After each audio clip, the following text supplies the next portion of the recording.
Hello, good evening sir.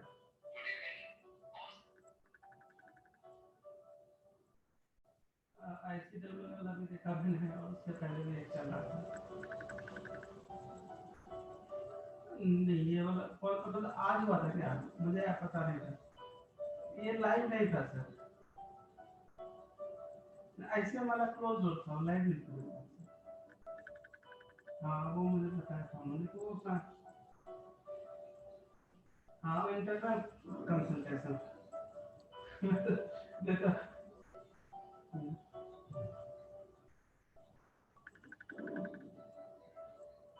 हाँ, secretary. हाँ हाँ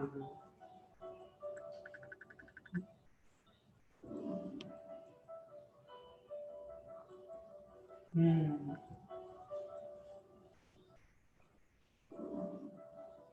वो क्लोज और कंसल्टेशन था, वो बड़े लेवल का प्रोग्राम था, पब्लिक इवेंट नहीं था। बहुत स्पेसिफिकली पिक किया था उन्होंने, लास्ट टाइम मैंने आपको बताया था। बहुत चुन के पिक किया था कि कौन जो है तो सबसे अप्रोप्रिएट। जैसे लास्ट टाइम भी मैं आपको कह रहा था कि वो जी जी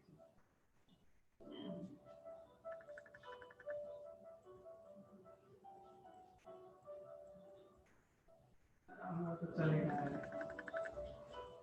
हाँ, हाँ,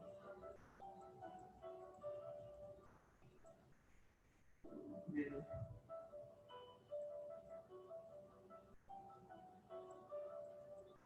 जी, हाँ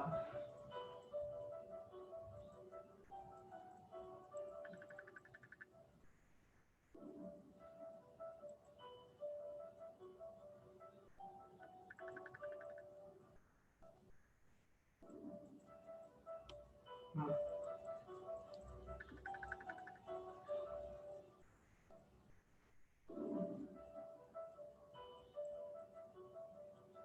हम्म,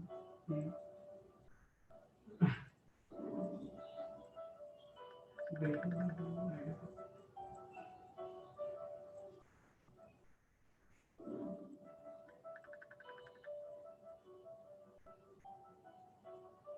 हम्म, बिल्कुल।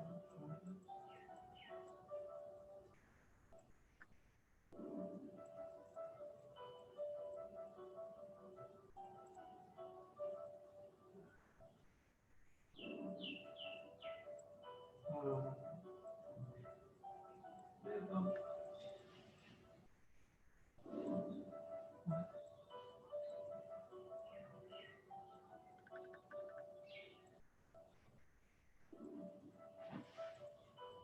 जी जी। हम्म, हम्म,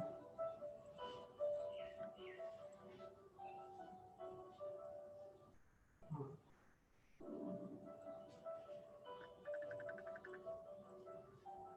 हम्म, हम्म, नहीं सही। जी जी,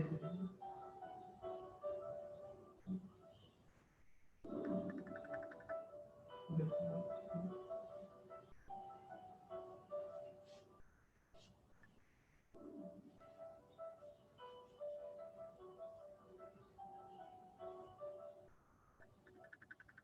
हम्म,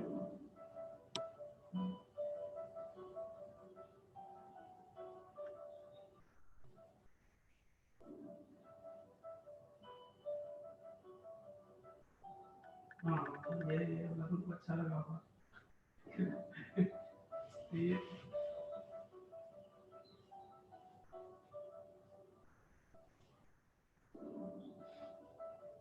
हम्म, हम्म,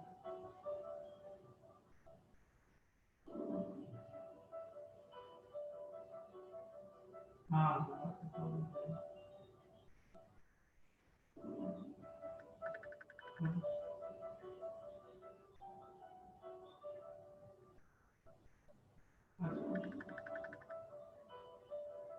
हाँ, मदद मदद वालों पर।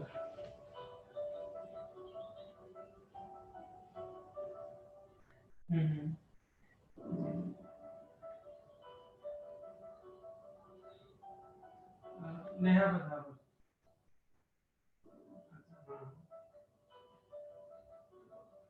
हमारा तो बेसिकली ग्राउंड यही पड़ता है, जो आ रहे हैं उस साइड से।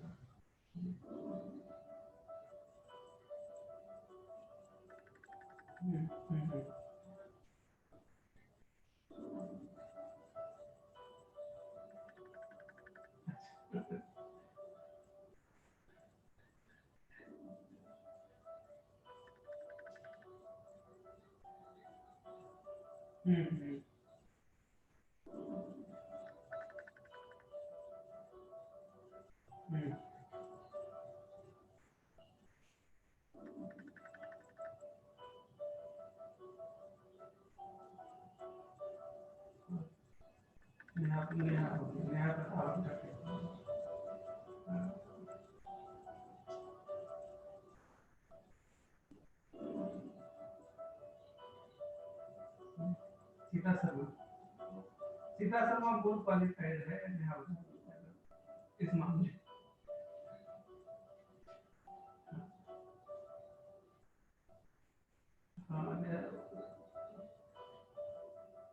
वो इमाइग्रेट तो उसने काम किया है सीता शर्मा।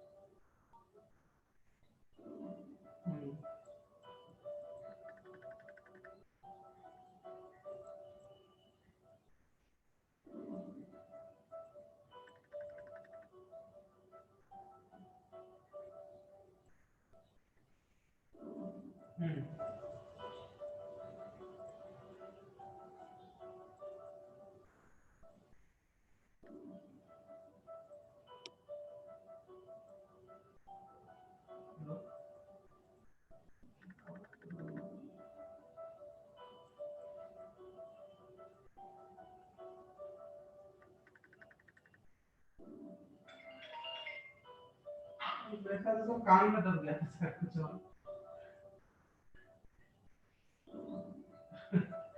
पता नहीं चला क्या। जी जी।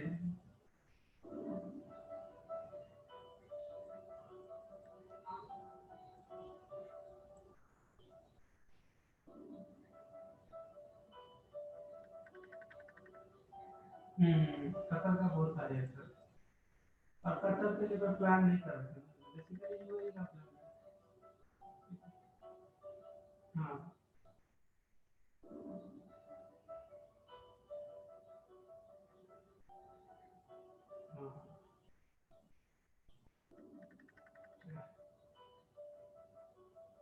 ट्रेन वगैरह।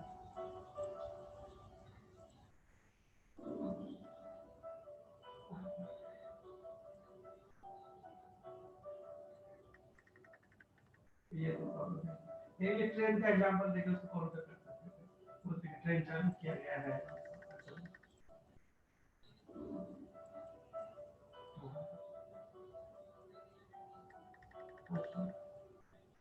हाँ 30 जून तक हो गया। हाँ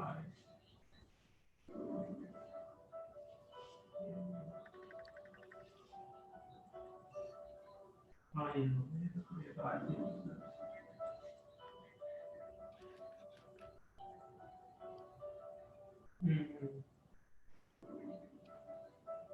हाँ ये हो रहा है।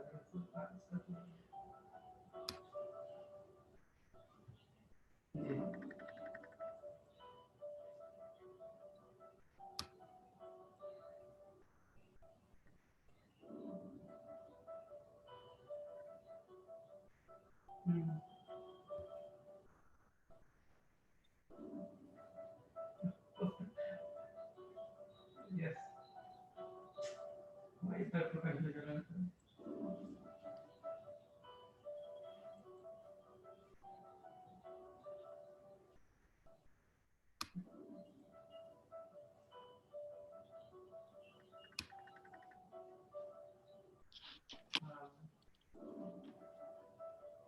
मोस्टली पॉलिसी वो तो बस एक्शन ओरिएंटेड डिस्कशन था कि क्या होना चाहिए। HCM वालों ने भी कहा।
Skill development.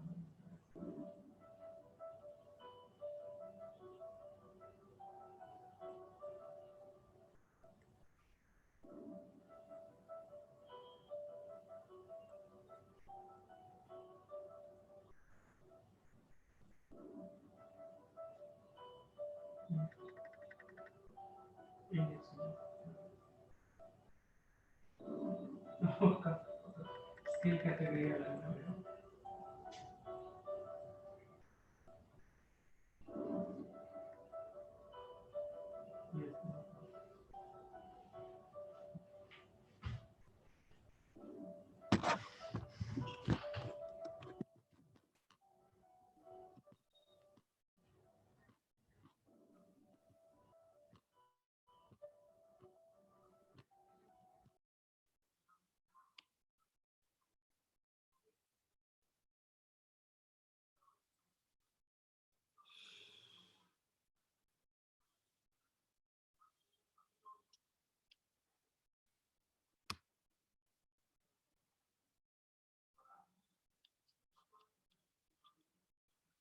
Sir, it is activated. You can enter.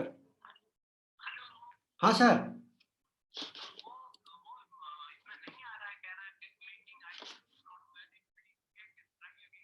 No sir, it is valid only. Everybody is entering.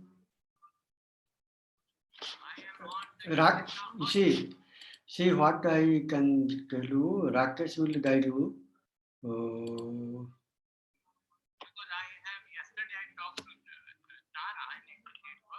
You have Zoom application, sir.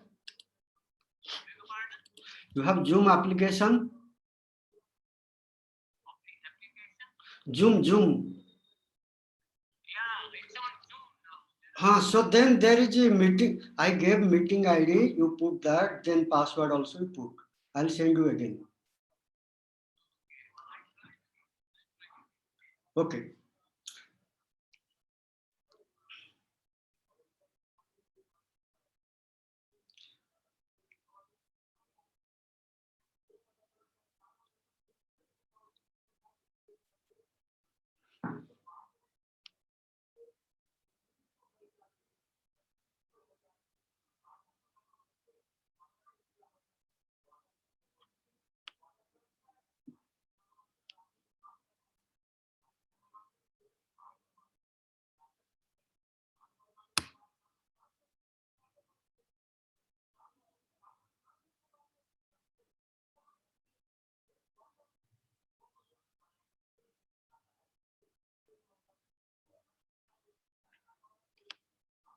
Om Prakash.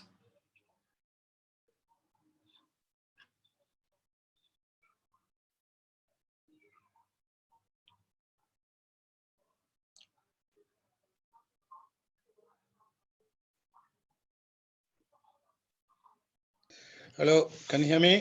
This is Man Bonifami from France. Yes, sir. How are Good. you? Fine, thank you. We're very happy to have here. Same for me. It is now 2 o'clock in the evening here, Okay. but we have made it anyway. So nice of you, sir. Yeah. And what about if I have to present my slides? I can share my screen? Sir, you can share. You can share. I'll try just to check. Madam. Sir, 1 minute. Huh? Sir, madam, I'll send you one more password and this. No, in your WhatsApp. Got it, no? Okay. Okay, madam. Sir, coming. You can see my screen? Yes.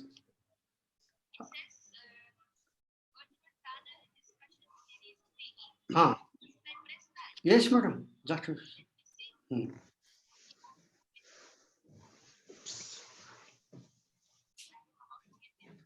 Last twice you came the same process. Can you see about?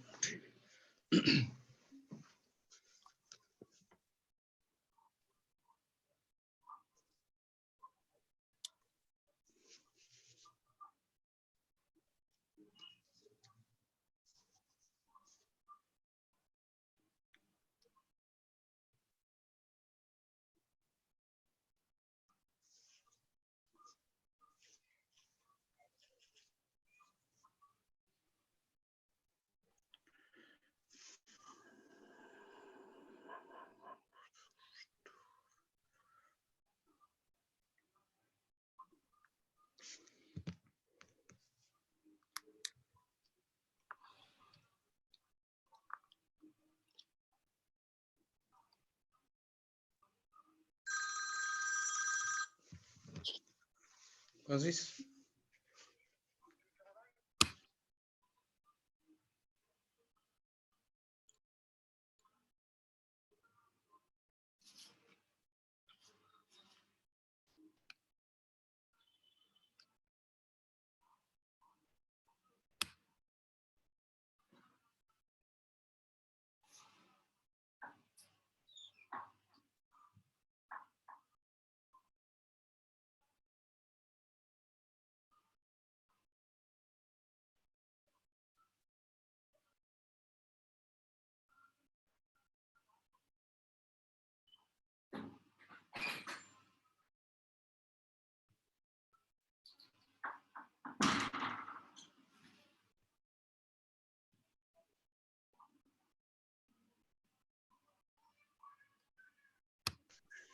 Sir, is it okay now? Your screen is okay, coming? It's coming? Okay, if you can find it, it's good. Yes, sir. I'll So, just put a comment.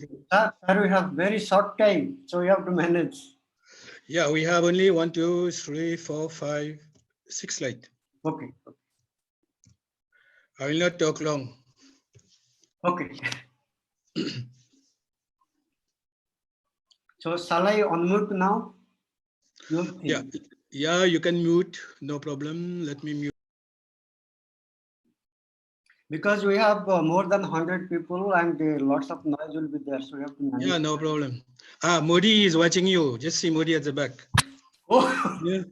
Background, you have Modi. PM is watching you, so you take care. Sir, I'm unmuting now. Okay, good. Okay.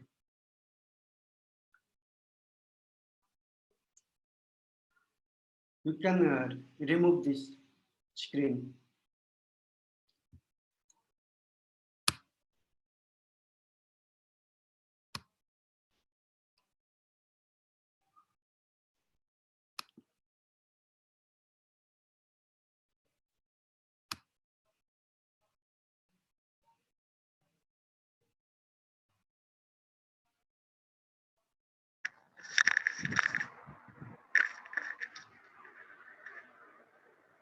The screen share you can stop it.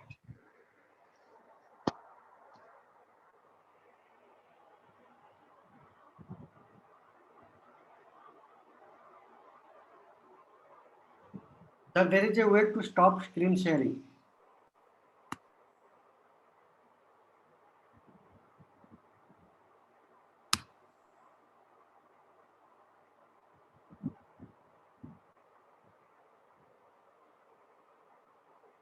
Okay.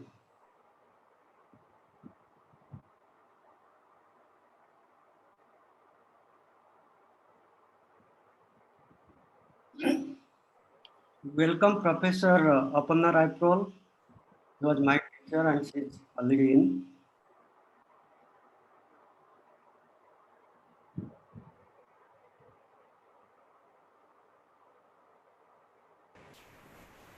Hello, Sadanand. Thank you for having me here. Yes, I haven't switched on my video because I thought it would be easier. we have to manage because noise will be more. So we have to manage the video and audio so that it will be clear for everyone.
Hello, everyone. Am I audible? Yes. I'm really sorry. There was some problem and I was not able to log in. I'm sorry to keep you all waiting. So, Dr. Sahu, should we start? Yes, it is 5:30 to start. Okay. We'll take some more time.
Nitesh, Hello, sir. Very good evening. good evening. How are you? Fine, thank you. You'll be covering. Yeah, sure, sure. So now I'm on muting you. Okay. So Yeah, sure.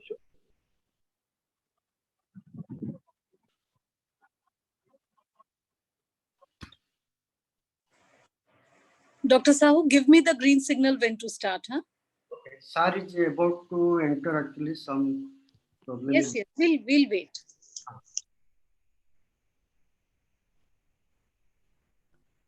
Hello. Hello. Still seems to be having a little bit of a problem here.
Dr. Arnold Thomas, welcome, sir.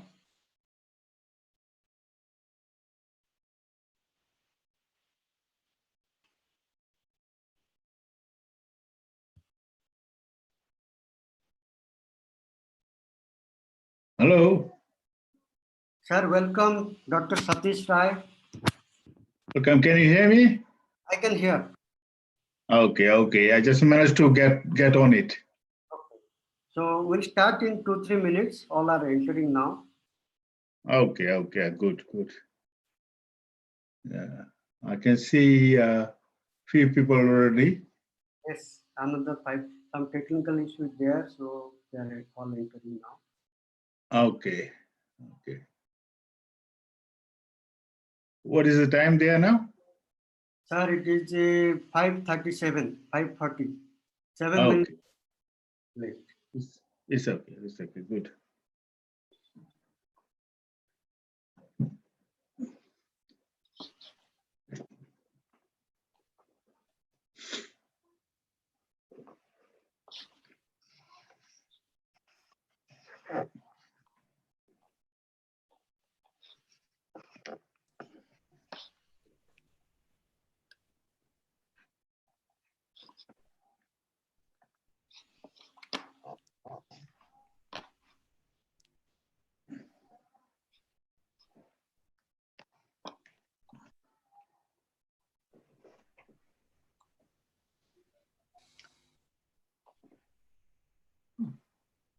who are we waiting for at the moment? Moderator, the main person. Chandar Shekharji. Yes, sir. Okay, okay.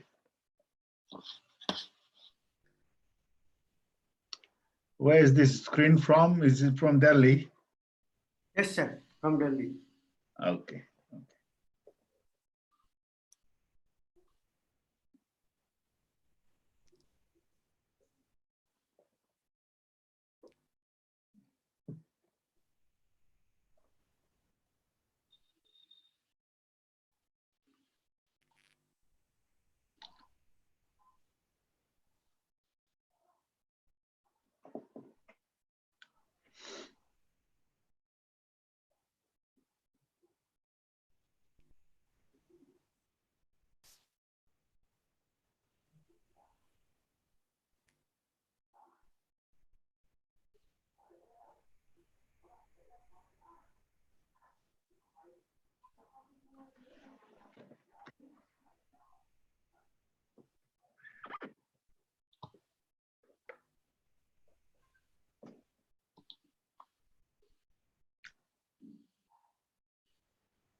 Shall we do one thing, Dr. Sen?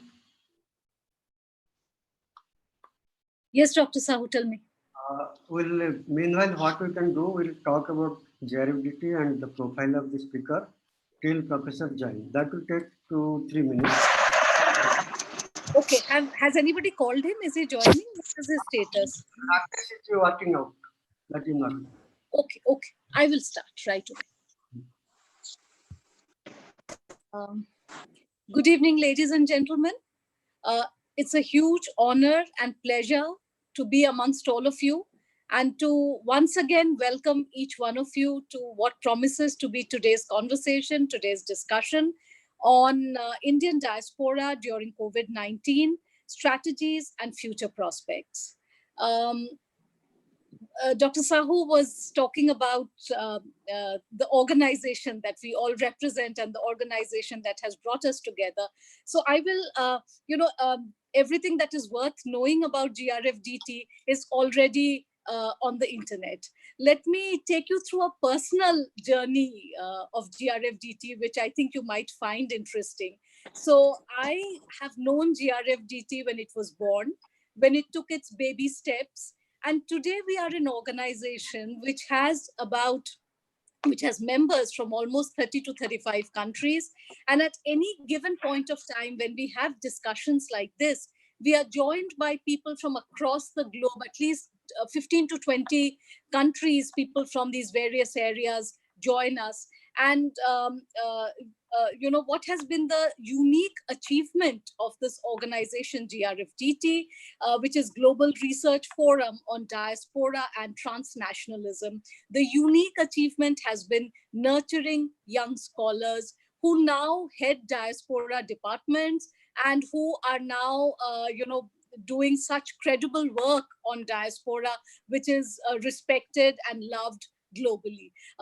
For any organization to grow and prosper, there is a mentorship that is required, and that incredible mentorship comes from Dr. Sahu.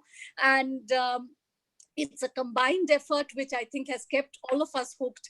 If I may say a little about myself, so I'm a professor of English. I'm really not trained for diaspora studies. My entry into this forum was because of my love for diaspora literature.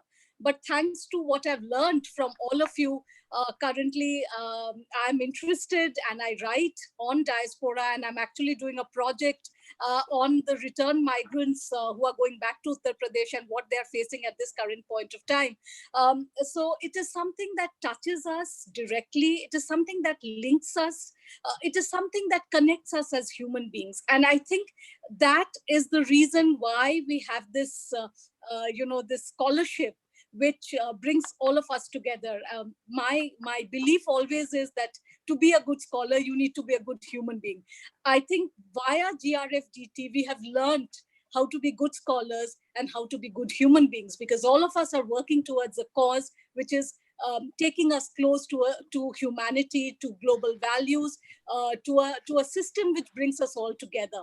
And again, in an effort towards that, we are going to have this conversation with a very, very interesting set of people, eminent people who are joining us from the world over. Let me introduce our speakers while we wait for Professor Bhatt to join us. The person who's going to be moderating today is Professor Chandrasekhar Bhatt. He has been a professor of eminence at the Department of Sociology, Tejpur Central University till 2014. He was a professor and head at the Department of Sociology at the University of Hyderabad and the founder director of the Center for the Study of Indian Diaspora, the first UGC-sponsored academics and research center, which was established in 1996 at the University of Hyderabad. He has published several papers on social movements, urbanization, and diaspora studies in various journals and edited books, besides writing 3 books on migration, ethnicity, and development. Our eminent speaker, one of our eminent speakers is Deo Gosain, who's an entrepreneur at Guyana and at New York. Mr. Deo Gosain was born in Trinidad. He's an engineer by profession, and currently he's the president of Amatech Corporation. Mr. Gosain is the founder trustee of Sanatan Dharma Mahasabha at Queens, New York. He has served on the advisory committee to the NYC Controller and Elmhurst Economic Development Committee. Mr. Gosain is currently president of the Lions International Elmhurst at New York. He's active in promoting Indo-Caribbean interests. Welcome to the forum, sir. Our next speaker is going to be Mr. Mohan K. Gautam. He has done his master's from Lucknow, his DLit from Leiden, and has taught at the universities of Lucknow, India, Oslo, Norway, and Leiden at the Netherlands. Since 1970, he's been the organizer and chairman of the International Commission of Museums and Cultural Heritage at the International Union of Anthropological and Ethnological Sciences. Since 1962, he's working as a member of the staff of Kern Institute of South Asian Studies at the Leiden University, Leiden. It's a privilege to have you with us, Professor. Welcome. The next person we have is Dr. Arnold Thomas, who's a retired diplomat who was based at the embassy of the Organization of the Eastern Caribbean States at Brussels. He has also worked for several years at the Caribbean Community Secretariat at Georgetown, Guyana, and he has taught political science and history at Brooklyn College at New York and Thames Valley University at UK, among others. He's a founding member of the St. Vincent and Grenadines SVG Indian Heritage Foundation and currently the ITC coordinator of SVG. Welcome aboard, Dr. Thomas. The next speaker we have is Dr. Satish Rai. He's a Sydney-based academic, film and TV producer, journalist, and community development worker. He was born in Fiji and he has received his primary, secondary, and part of his tertiary education at the University of South Pacific and Fiji School of Medicine. Dr. Rai is now working on a feature film on the abolition of the Girmit, as well as the international events to mark the 100th anniversary of the abolition of the Indian indenture system, or the Girmit. Welcome aboard, sir. It's going to be an honor to listen to you. The next speaker we have is Dr. Vishnu Bisram, who was also born in Guyana, where he received his formative education. He migrated to New York to pursue higher education, enrolling for BS in biochemistry. He has pursued postgraduate studies in international relations and educational administration, earning multiple doctorates. Wow. He has taught for 35 years. He's the specialist in the Indian diaspora issues. He's also a journalist and columnist for several publications. Welcome, sir. The next speaker is Vikas Ramakisan, who's a historian at Guyana. And unfortunately, we don't have his bio note. I would request sir to let us know a little once, just before he starts speaking, just 1 or 2 lines about him. I'm sure he's incredibly eminent and we are waiting to listen to him. The next person is Mehin Poinuswamy. He's an OCI, Overseas Citizen of India, card holder, born in Mauritius. He's done his studies in India at the University of Delhi. He's done his master's in mathematics. And then he went to France, where he's done his engineering in IT at the University of Paris. He's the GoPio International Coordinator for the Europe region. Welcome aboard, sir. Thank you so much for joining us. It's indeed an honor and pleasure to have each one of you amidst us. And may I now request Professor Bhatt to take over. And if sir has not joined yet. No, I have already, I'm there with you. You've joined, sir. We were waiting for you, sir. Yeah, thank you very much. It has been a marvelous introduction. Thank you very much, Nandini. And it's a great pleasure for me to join the young group of scholars who have initiated this program, connecting the Indian diaspora with the issues related to the COVID-19. I hope I'm audible to all of you, right? Yes, sir. Yes, sir. Yeah, okay. So I must first of all congratulate you, the young group of scholars who have assembled to initiate this GRFDT, a very thriving young group of scholars which has a lot of achievement to its credit in organizing a number of events on diaspora. And it's absolutely very, very commendable to see you now on using the new technology Zoom, connecting with all of us. As some of the scholars who are to participate here have been trying to connect. I think they still have some snag. I think I don't see Mohan Gautam. I don't see a couple of them. Hopefully they will be able to join with some kind of assistance from the organizers. Hopefully they are in touch with these panelists. The theme, the very important theme of today's discussion is the Indian diaspora under COVID-19, the impact of COVID on Indians wherever they are all over the globe. And how are they coping up? And what are the future they're thinking about?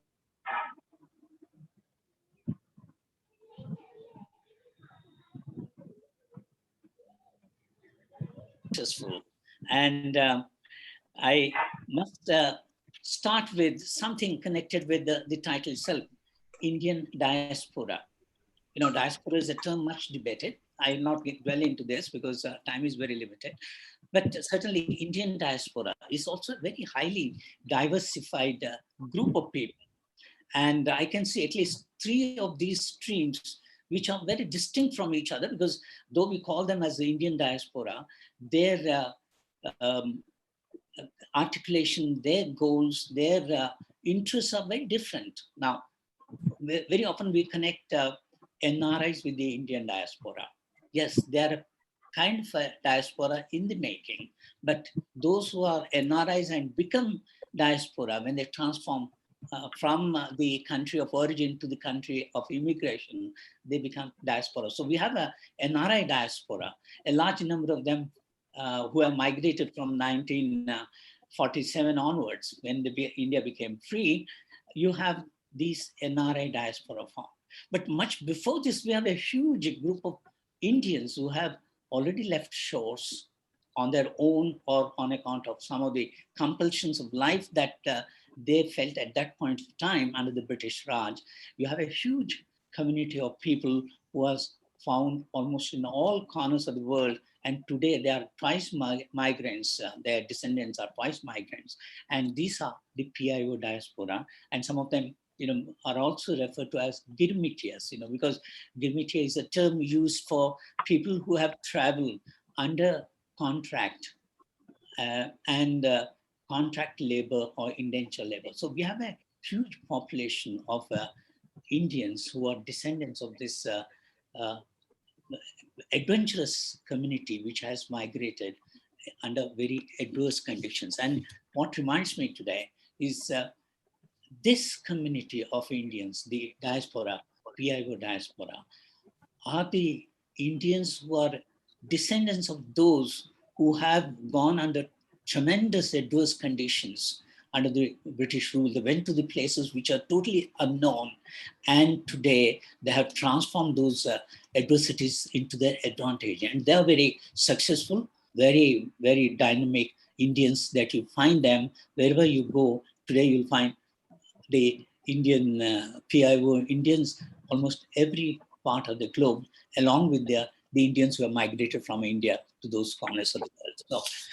So from my point of view, I feel they will be certainly in a very efficient condition to transform the conditions that they are going through under COVID to an advantage in course of time.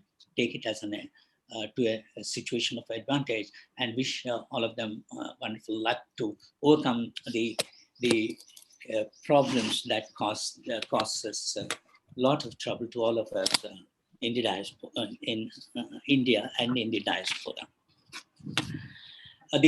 Most of the panelists listed here would be in a better position to articulate issues connected with this Girmitia or the PIO diaspora.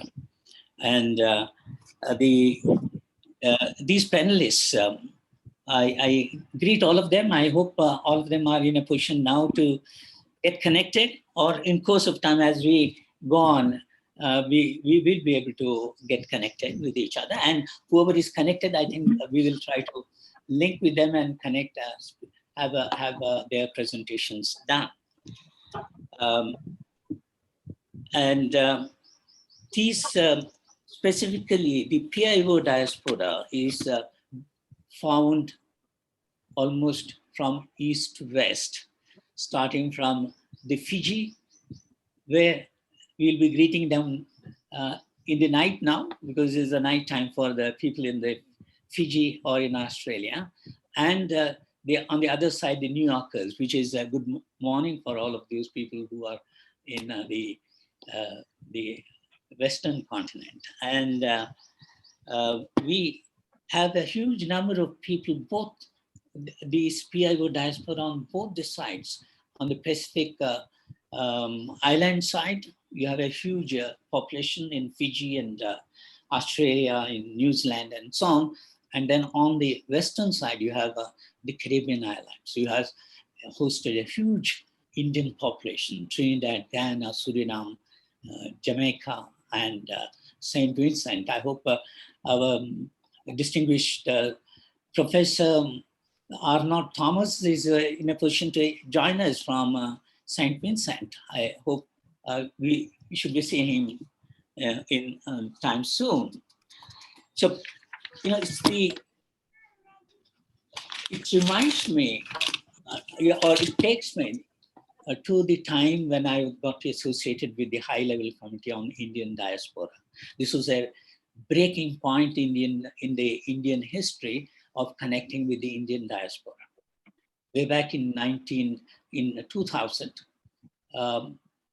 under the Vajpayee's government, there was a committee constituted under Dr. L.M. Singhvi, who was a former India's High Commissioner in Britain for, I think, 2 terms or more, and he has been a Supreme Court lawyer and a very eminent jurist, and therefore, under his leadership, there was a committee formed, which formulated a number of rules and regulations, a number of policy statements in order to connect with each other. And that has brought us much closer to each other. Perhaps before 2000, when the policies were implemented, perhaps it went up to 2002 or so.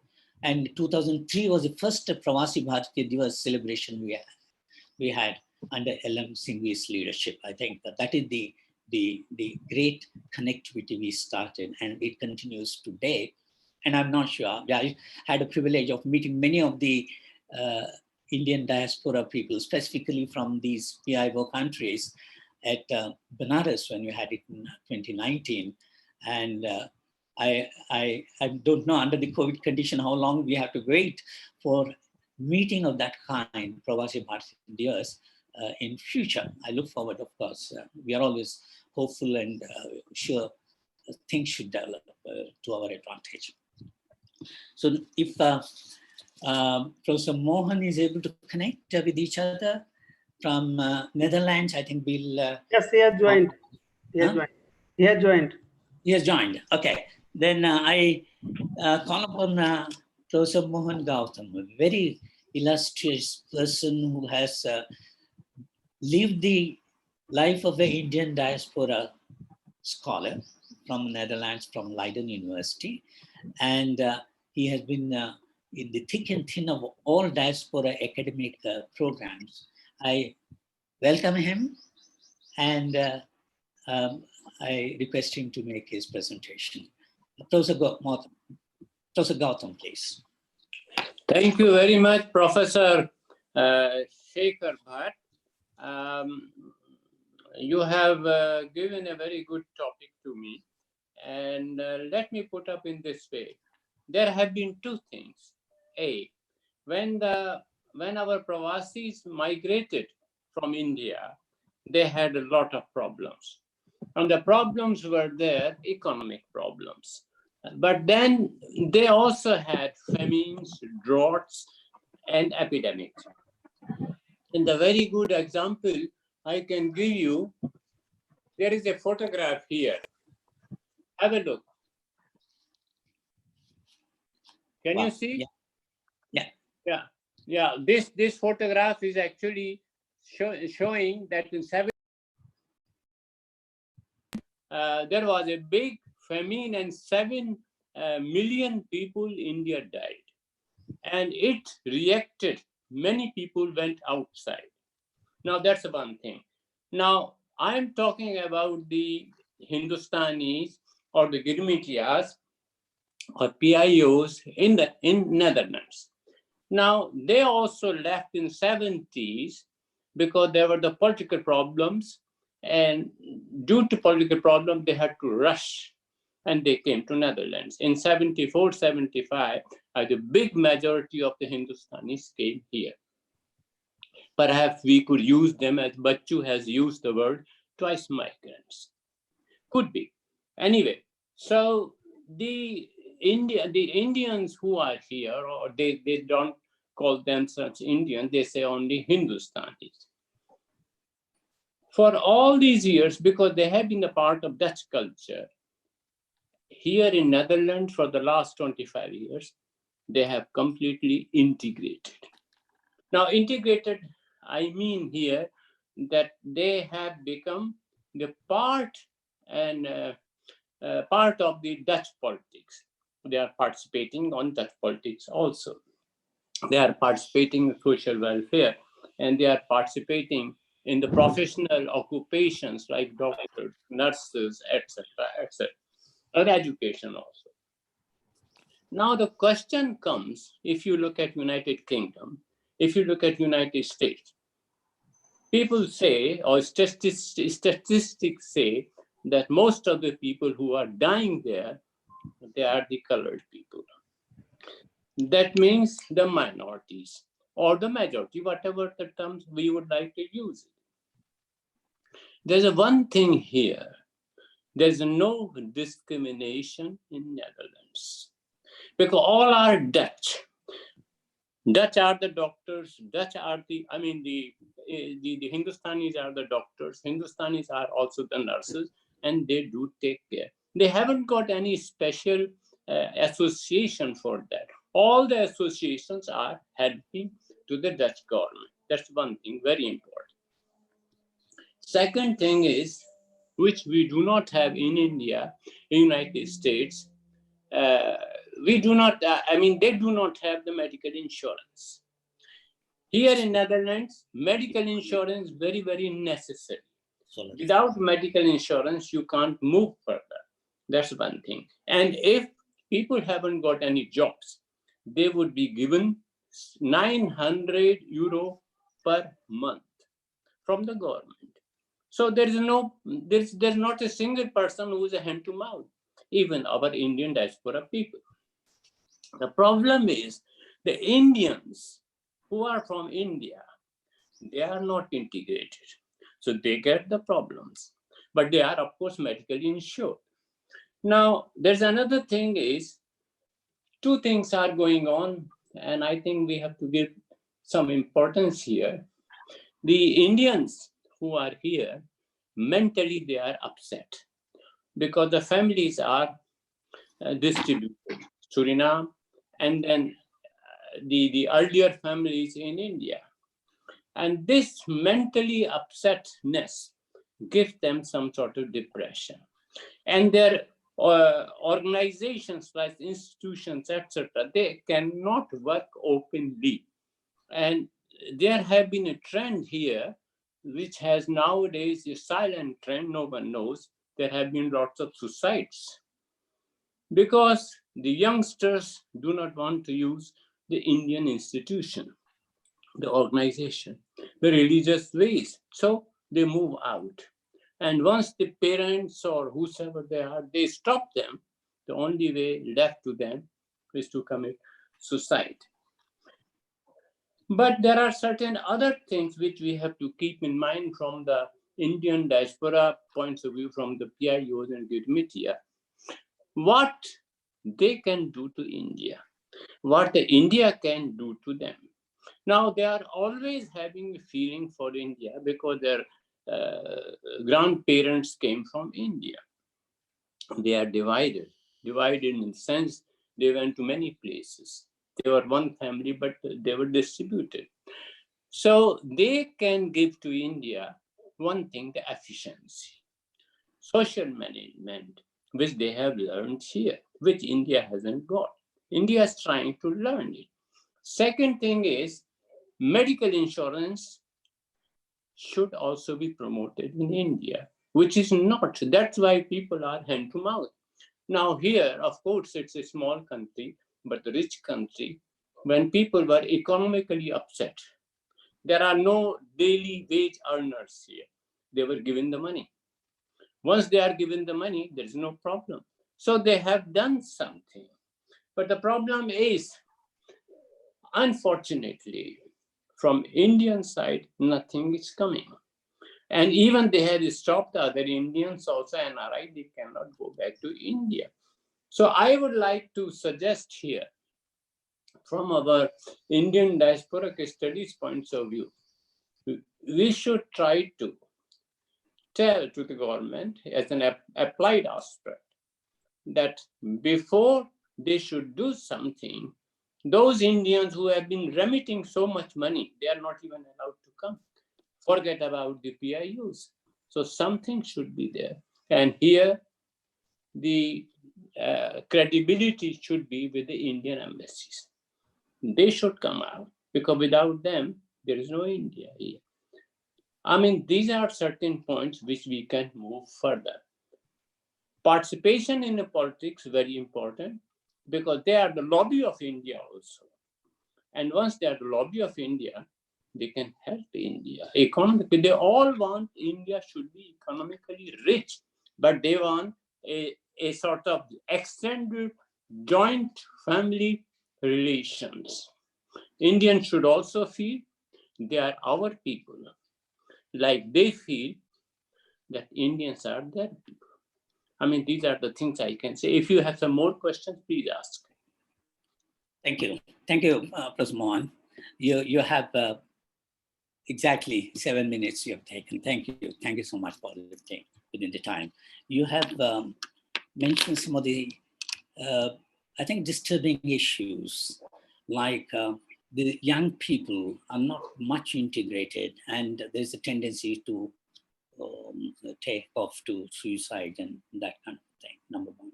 Second point which you made is Indians who have migrated in the recent days, like the NRI diaspora and the PIO diaspora, do not really merge with each other. The cohesiveness among them is much missing, and that's something which need to be done.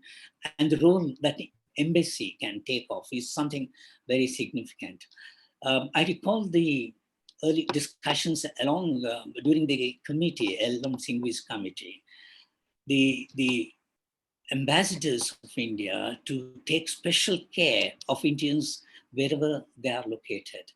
And that, I think, is yet to be fully implemented, I guess, because if you say that Indian embassy has not been really trying to bring these people together, which of course is a very important role that they have to play, is not really enough. And I think they need to do more. Thank you very much for this. Can I say?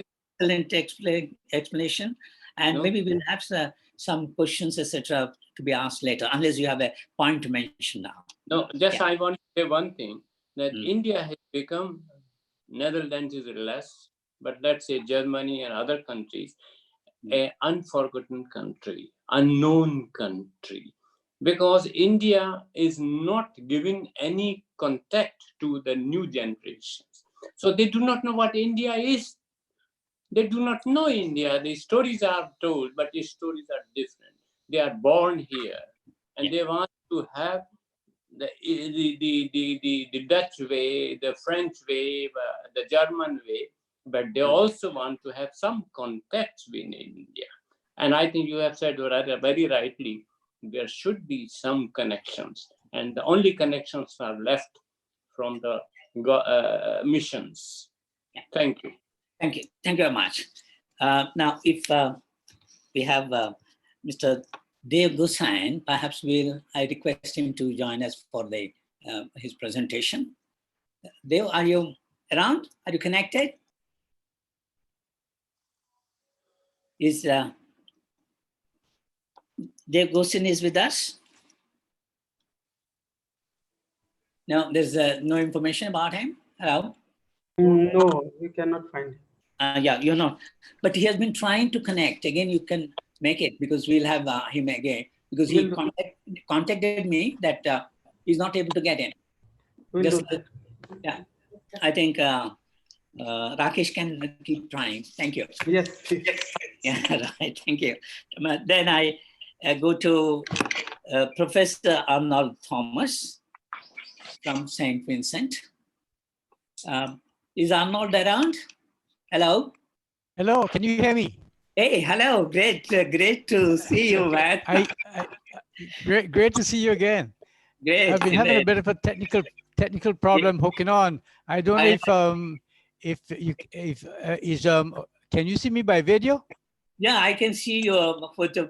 Yes, not in action, but I can see your photo. Okay, because you can go on talking. Yeah, you can make your presentation. It's wonderful, Arnold, having you. Yeah, go ahead, please. Okay, well, first of all, greetings from St. Vincent, the lovely paradise island in the Caribbean. And I want to commend the organizers for putting on this event. I think it's very appropriate, it's very timely. Just to give a little bit of background to my little island and the Indian diaspora over here. For those of you who have heard this before, I crave your indulgence. Well, let me just very briefly say, there were 8 ships that brought some 2,475, I think, Indians to St. Vincent between the years 1861 to 1880. They enjoyed working in St. Vincent, and many of them had intended not to go back to India, or at least to, if they went back to India, to come back to St. Vincent. However, conditions changed and changed drastically internally, and one of the reasons was the loss of the let me move this off the screen. Was the loss of the sugar industry. So when things went very bad, the conditions under which the Indians lived and worked over here also deteriorated, and things went so bad in 1882 that some 50 Indians from one of the estates marched barefooted from that estate to Kingstown, some 10 miles away, to protest their conditions. However, as a result of that march, things did not get better. And let me just shorten this by saying that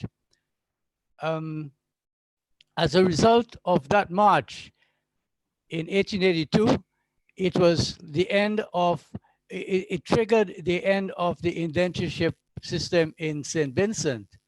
And for those of you who may not be familiar, there is a chapter that was put out by the University of London School of Advanced Studies. They did their memorial publication a year or two ago, I think. And I have a chapter in that book on the protest march that led to the end of indenture. So I would recommend that you, if you haven't read it, this is my what you call it. Okay, now the Indians, things about more than half of the Indians who came to St. Vincent went back between the years 1882 1885, which meant that the population went down a lot. And there were two other events that also depleted the Indian population in St. Vincent. One was a volcanic eruption in, first a hurricane of 1898 and a volcanic eruption in 1902. And it so happens that a lot of the Indians were living in estates very close to that volcano. And when it erupted, I think quite a few died. So that again depleted the Indian population. As I said, the sugar industry had declined, and so much so that the largest estate was being sold off in London, and the owners told the Indians living there they better get their own place. So they left Argyle Estate, as it was called, and they all went to several places and formed at least 6 villages, which became prominent Indian villages in St. Vincent. At one time, where I'm from, a place we call Calder, and there were just about 5 non-Indian families living among us. So we had over 600 people there. So we had very distinct Indian communities. Again, things happened. Right up to after the Second World War, a lot of the Indians joined Windrush, and you're familiar with Windrush. And I have to tell you that most of the Indian villages became depopulated. So that was another blow to the Indian population in St. Vincent. So what we are left with today is a very small, just less than 10% of the total population of 110,000 Indians in St. Vincent. However, I must say that the numbers are about 7,000 Indians out of a population of 110,000. We are totally integrated, and it's so much so that most of the Indians, if not all, have forgotten everything about Hinduism and Islam and have adopted Christianity. And it was done, as the experts will tell you, mainly for survival, not because they disliked Hinduism or they loved Christianity, but it was done as a means of survival.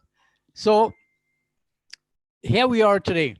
We are living as one people, and very distinct. They're very distinct Indians all over the place. But if you want to know what happened to the Indian diaspora in St. Vincent, and you go to England, there's a town over there called High Wycombe in the UK, and you will find a lot of Indians over there. Some people might think when they look at them, they're from Pakistan or India, but they're actually from, there's Vincentian Indians.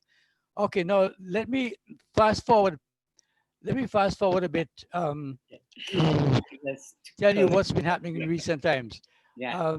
Since 2006, we have formed the St. Vincent Indian Heritage Foundation, and as a result, we have managed to regain a lot of our culture, if you like. We are linked up very closely with the government of India, and also with other Indian diasporas throughout the world. And I am going to be brief and tell you that we, like all other Vincentians, we meaning the people of Indian descent, have been affected by the COVID-19. So much so. I'll just tell you this: that a lot of our people are working as seafarers on ships, on cruise ships, all over the place. And as a result of COVID-19, they are stuck, and we have all kinds of problems bringing them back into St. Vincent. As a matter of fact, only in the last few days, one of the cruise ships actually brought back over 100 Vincentians, among whom are a number of Indians. But let me just briefly tell you some of the steps that our government has taken in order to deal with this problem. First of all, there have been, since about the 23rd of March, there have been rigid regulations in place. And we have closed all our airports and seaports, which means that people cannot come and go. Unfortunately, someone came in on one of those flights just before it was banned and started spreading it. And we had up to 17 cases of persons who were infected. Fortunately, more than half of these have now been cured. And thank goodness, we have not had any deaths among our population. And just to briefly tell you, in keeping with other countries, we have rigid regulations in place, like you have to wear masks, you have to practice social distancing, and you have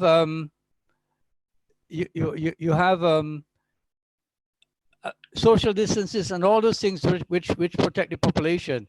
In addition, the country has recently received some grants from organizations like the World Bank, and these are to make sure that the measures are in place to preserve and protect our people in this lovely island of St. Vincent.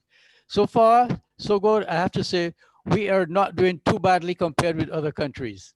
Okay, thank you very much.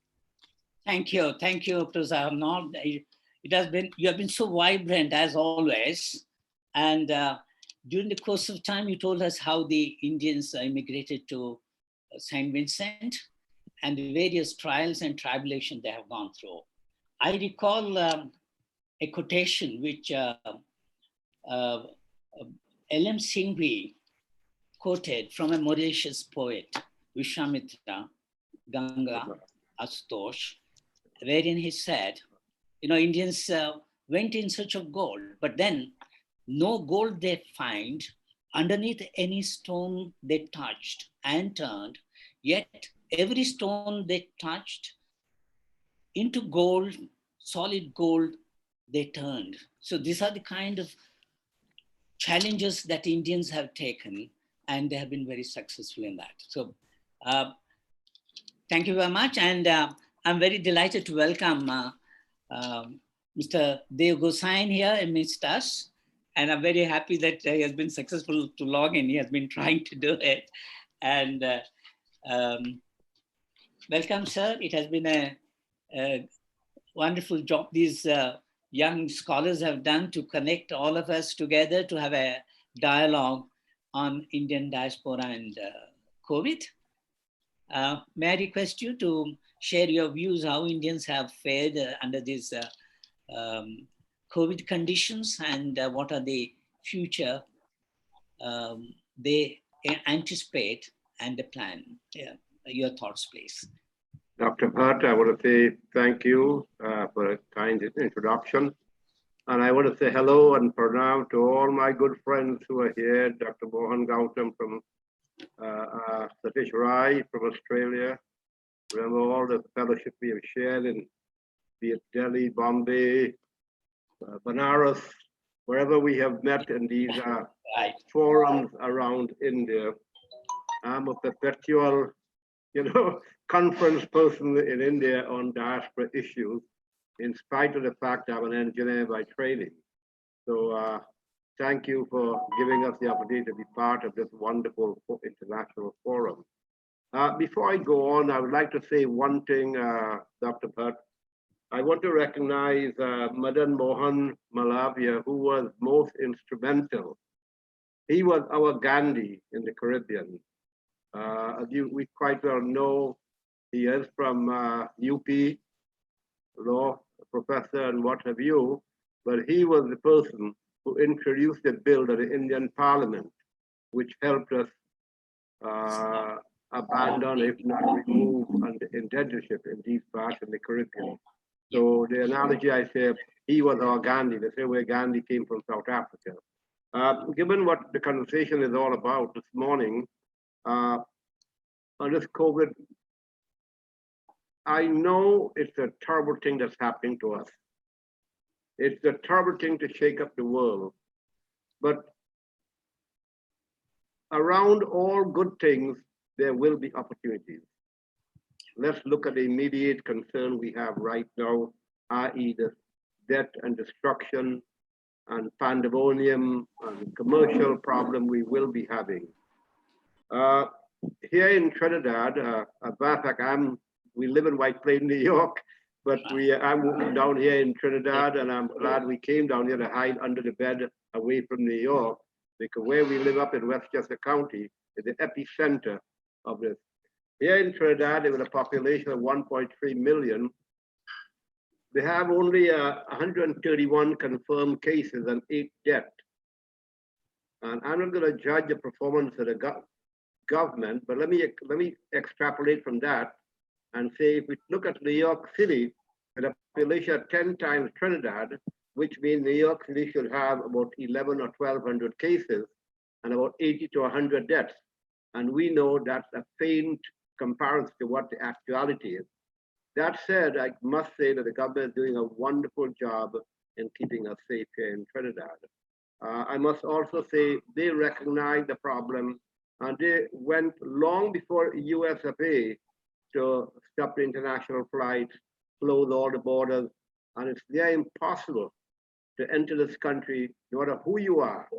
Right now, the hottest argument going on is the vice president of Australia from Venezuela was allowed to come in here on a short one-day visit.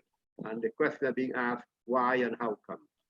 That said, there is a lot of hardship on industry, on working class people here in Trinidad. I must say, food has not begun rationing. We have absolute no problem with food.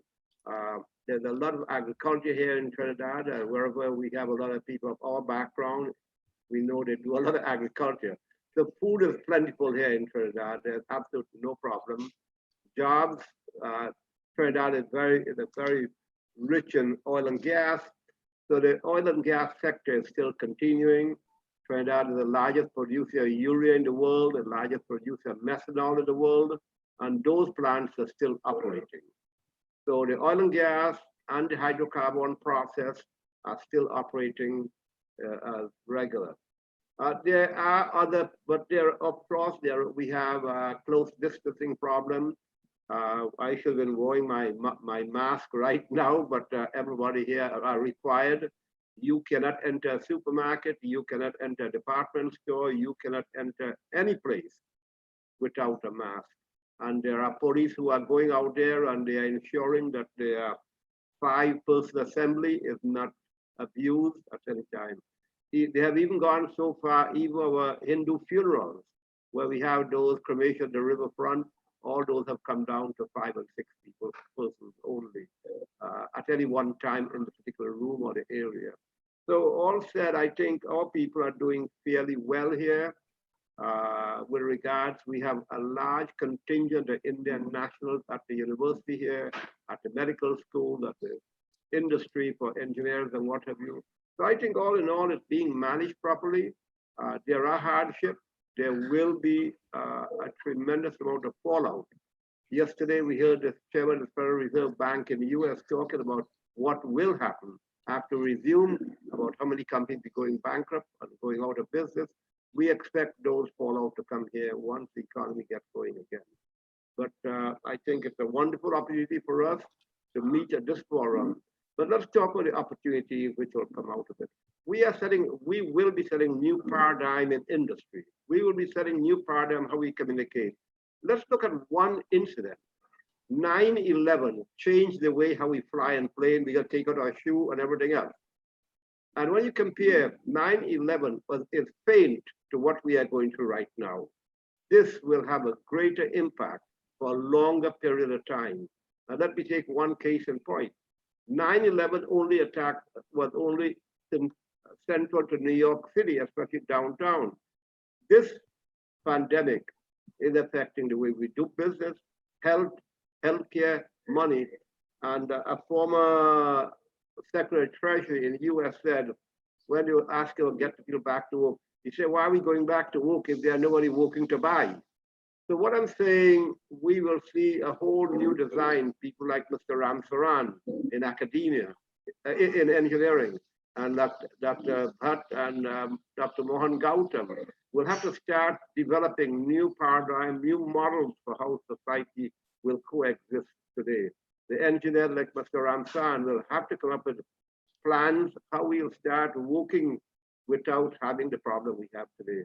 That said, I pass it back to you, Dr. Bhatt, and I wait any question we may have. But I think all in all, it has been well managed here in Trinidad. Thank you very much for this. Fairly well. Thank you. Yeah, thank you very much for your very, very inspiring suggestions and inspiring presentation. Despite we are going through a very, very terrible time that, as you mentioned, the COVID. And we hope we recover from all the problems we have been facing to great success sooner than perhaps late. And certainly, some of the questions which may help the young group who are organizing this is to see that what India can do for the PIO diaspora, and perhaps the other way too, what the PIO diaspora can do for India. These are some of the issues which perhaps we can work on. And if any suggestions are there, perhaps we'll welcome from you and other panelists too. Yeah. Okay. The audibility is not that loud.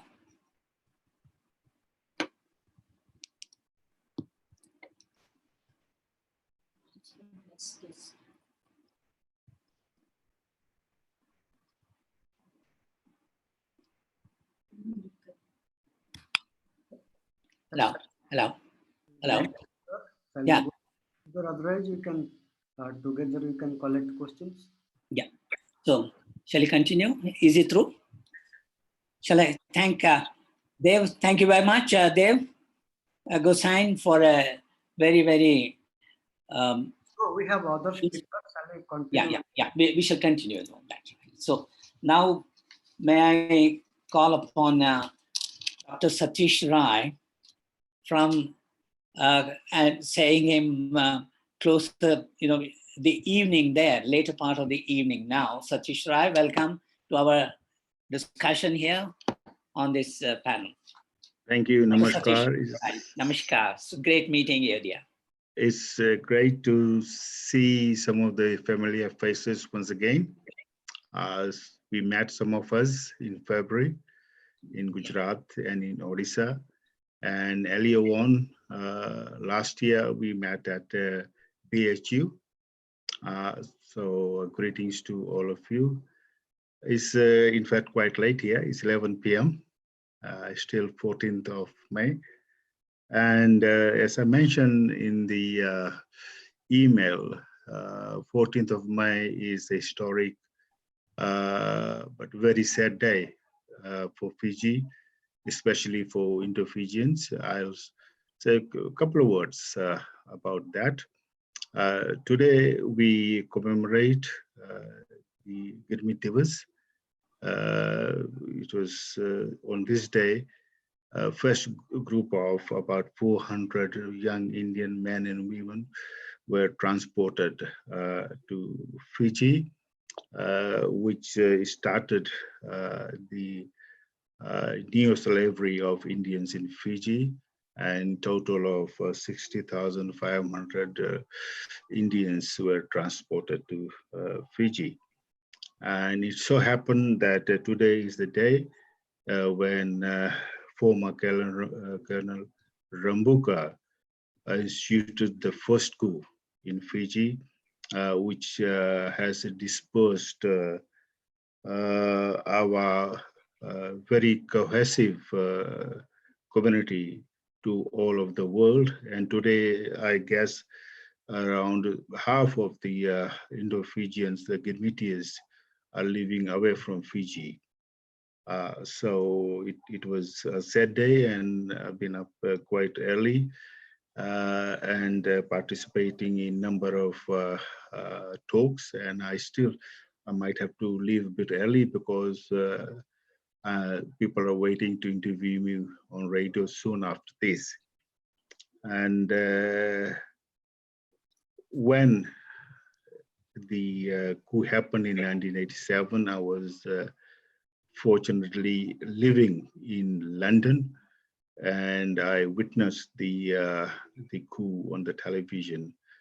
And the reason I'm telling you is that when I saw that coup unfolding in Fiji, within few seconds, the home which Fiji was for me was no longer home. That triggered my journeys to India to seek for my identity, to find a new identity. And fortunately today, I found my Indian identity, my Mathrubhumi, and my ancestral homes in India. And I'm very much connected.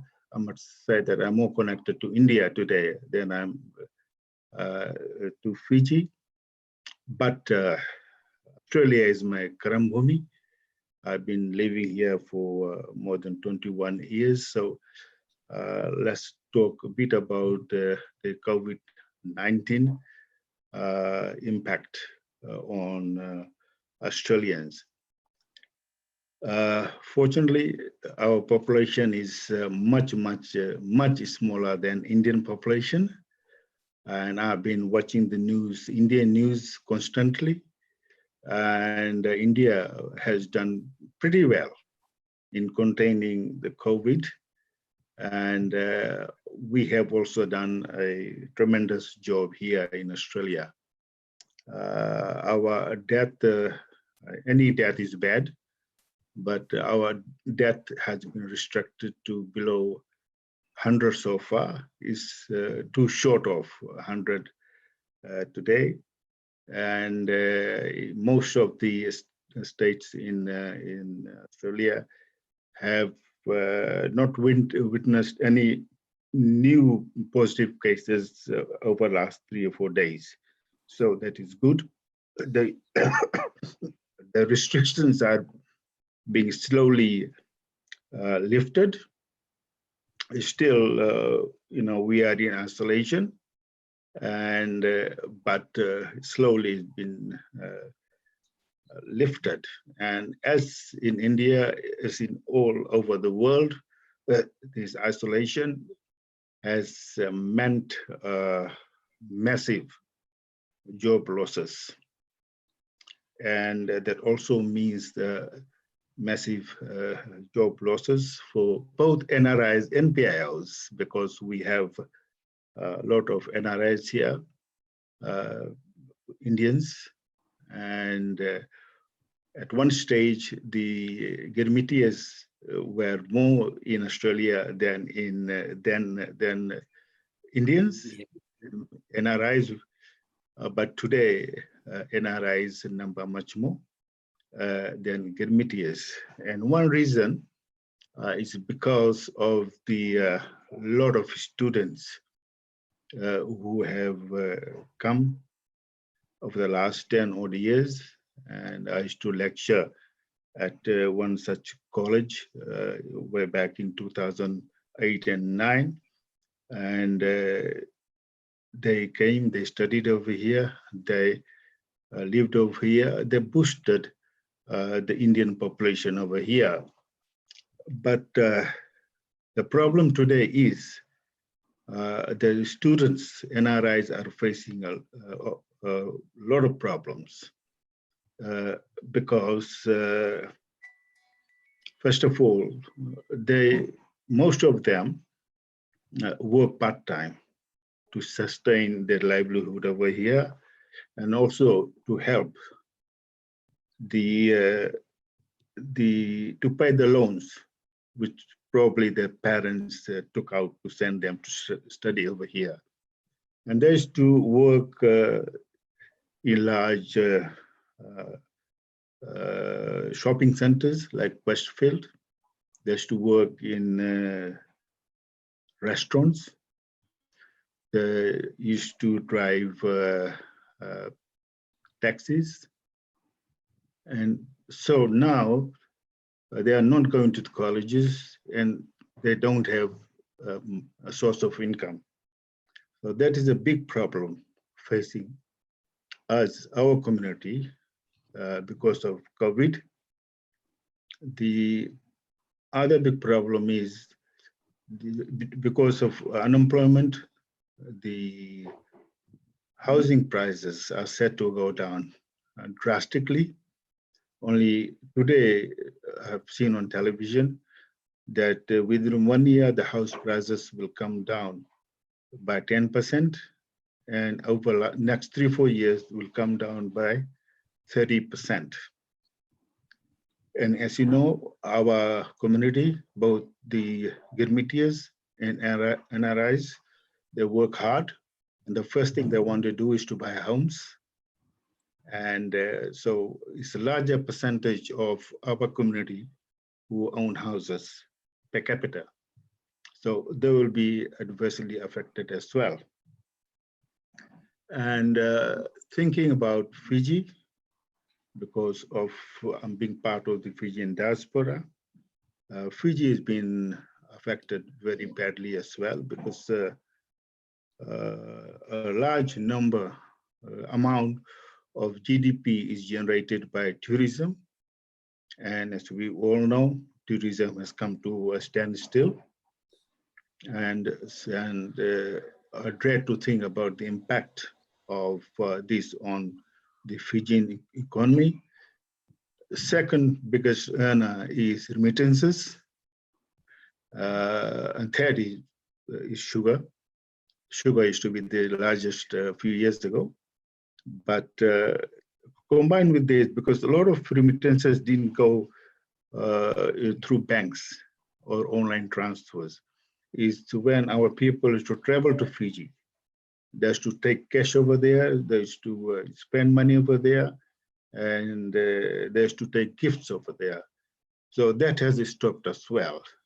And so I feel there's going to be a huge impact of COVID-19 on Fiji as well. The Australian government has done wonderfully well, same as Indian government, in spending a lot of money on stimulus packages, and that has kept the unemployment rate artificially low. And yes, but it will take a long time for Australia, as most of the countries around the world, to recover from this dreadful virus. And but we are probably better placed than most countries, just like Professor Gautam Mohan's country. We are blessed with a smaller population, and better economy. So we might recover a bit sooner. And before I go, Professor Bhatt, I think we should have a discussion on Gurmeet and how India can assist the Gurmeetis. As you know, I'm working very hard on that, and how Gurmeetis can assist India. That could be discussed at another forum. Yeah, sure. I think it's yeah. I'll end here. Yeah, thank you very much, Professor Satish. I know it's a day of mixed feelings, and all of us know Arrival Day is a great day of recognition of one's arrival to build a new nation there. But at the same time, it's connected with another day, sad day, that of coup, that the first Indian Prime Minister was dislodged from the rightful power that he has acquired through voting. Very, it's something sad too. Anyway, I'm happy, delighted to know that the COVID has brought people closer, and you have been able to manage it, perhaps like India has managed. And thank you very much for your very, very illuminating presentation. And well, we will have questions and answers if time and people are around there. And now I invite the next speaker, Professor Vishnu Bishram. And he's from New York, though originally from Guyana. Professor Vishnu, are you around? Are you hearing me? Yeah, yes, Vishnu, wonderful. So nice to hear you. Good. See you. Right, so lovely. So firstly, I am not a professor. Secondly, I'm a retiree now. You have been teaching for such a long time. So anybody teaching is a professor, right? Okay. So I applaud the knowledge expressed by the preceding speakers, all of whom gave very, very valid points. The coping strategies for Indians, Indo-Caribbeans in the US, New York, as well as in Guyana are pretty much the same. Almost everyone is in lockdown. Everyone uses face masks. Well, not everyone, but most people do. The COVID has impacted life tremendously. As we all know, funerals are not permitted the way they used to be. I have not been aware of any weddings from March till now. There have not been any public pujas, as far as I know, from March till now.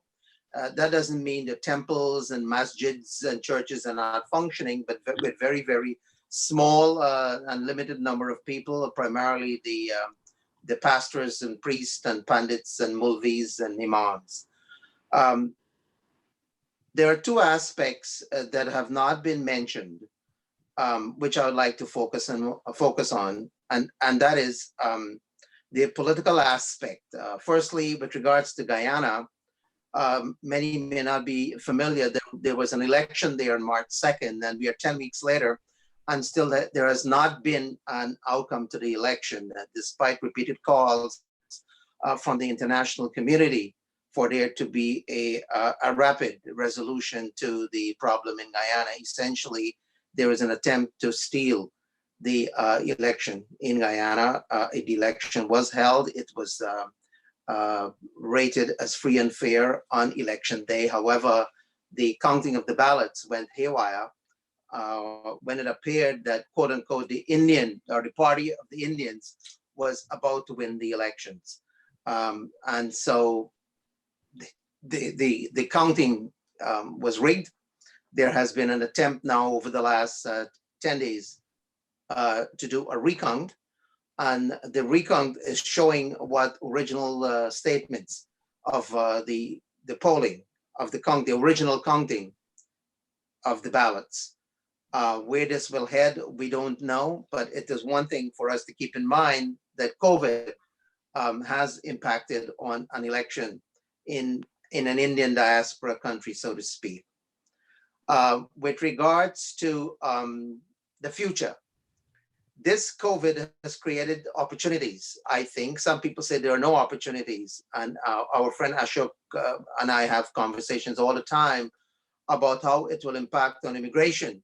It certainly is going to impact on immigration in the developed countries, especially in the US, where the unemployment rate is rising above 20%. There are so many people of Indian descent here in the United States who are unemployed. If you are an quote unquote an illegal immigrant, it's most difficult for you because the job opportunities have been primarily eliminated. There are no opportunities for welfare benefits or for medical insurance for people like me who have medical insurance, and for the quote unquote the legal gimmics, not only in the US, but everywhere else. There have been opportunities for medical coverage, but for these brothers and sisters, and there are tens of thousands of them in the US, and I'm sure similar numbers in the other developed countries as well. So those challenges are very, very real and serious. But with regards to opportunities, I believe that it provides opportunity for India, as well as for diaspora communities where they are located, to become self-sufficient, to engage in business opportunities, especially in the health sector. I expect to see opportunities between India and the United States partnering in the medical field, especially now that everyone seemed to be, or the world community seemed to be very distrustful of what took place in China when this outbreak happened in, some say January, some said December, some said November, we don't know. We are told that it is a man-made virus. It is not a man-made virus. That is being investigated, but from all indications from the scientific community, this seemed to be a man-made virus that emerged out of China. And so the whole world is in uproar over the Chinese involvement in this matter. It provides opportunities for India to engage in deeper business ties with the United States, and may provide opportunities for people from India and from other countries who are in the medical field to settle in the United States, or at least partner with United States companies, and will provide, I hope, opportunities for us to get out of this severe crisis that has affected every economy. I can't think of any economy that will not be affected by at least 10%, maybe some say 15, 20, 30, 40% decline in economic output. With that said, I make myself available for questionings, and I'm so pleased to see my colleagues, friends, Satish Rai, and of course, Deo, who I've not seen since February when I was last in Trinidad. I thank you all very much. Now, with regards to Guyana, very quickly in the corona matter, since I'm not sure if Vikash will be online, the coronavirus crisis has been escalating in Guyana, and the reason for that is lack of testing. Because of this electoral problem and a quote unquote a racial problem in Guyana, not many tests are being administered to people of Indian descent. And when the tests are in fact done, the results are not shared with their primary care or the physicians.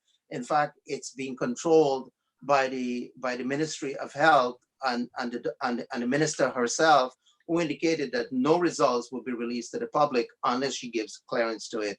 That has severely impacted on people as well as us to manage the crisis, since we don't know who in fact have the virus, that we can engage in self-isolation or take some other kind of measures.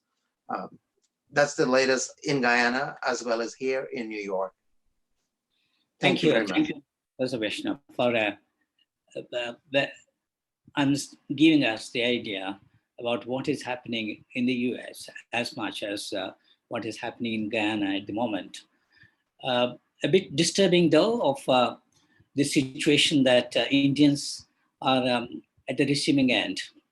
They're in the receiving end because the elections have not really taken off in terms of its logical end, though Indians seems to have won the election. The announcement for the election is yet pending, and I think it's seeing the court hearings and so on. I think it's a long process which all of you have to go through in Guyana. I mean, this is a very sad part of the Indian situation there in Guyana. May I now invite Professor Vikas Ramkishan, historian from Guyana, please. Professor Ramkishan, are you around? That is not there, I think. Not here? Okay. Well, maybe we'll have more discussions at the end. And I now follow up on the last speaker, Mahen Poinaswamy from Global Organization of People of Indian Origin from France. Dr. Mahen Poinaswamy, please. Yeah, I will just share my screen. I don't know if you. Yeah, we can see you. We can see you. Yeah. Can see me and yeah. my screen also. Yeah.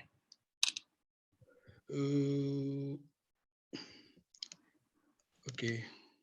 Okay, I have some slides because I prepared my my presentation on the slides in this way. Mm-hmm. We can go through the slides. And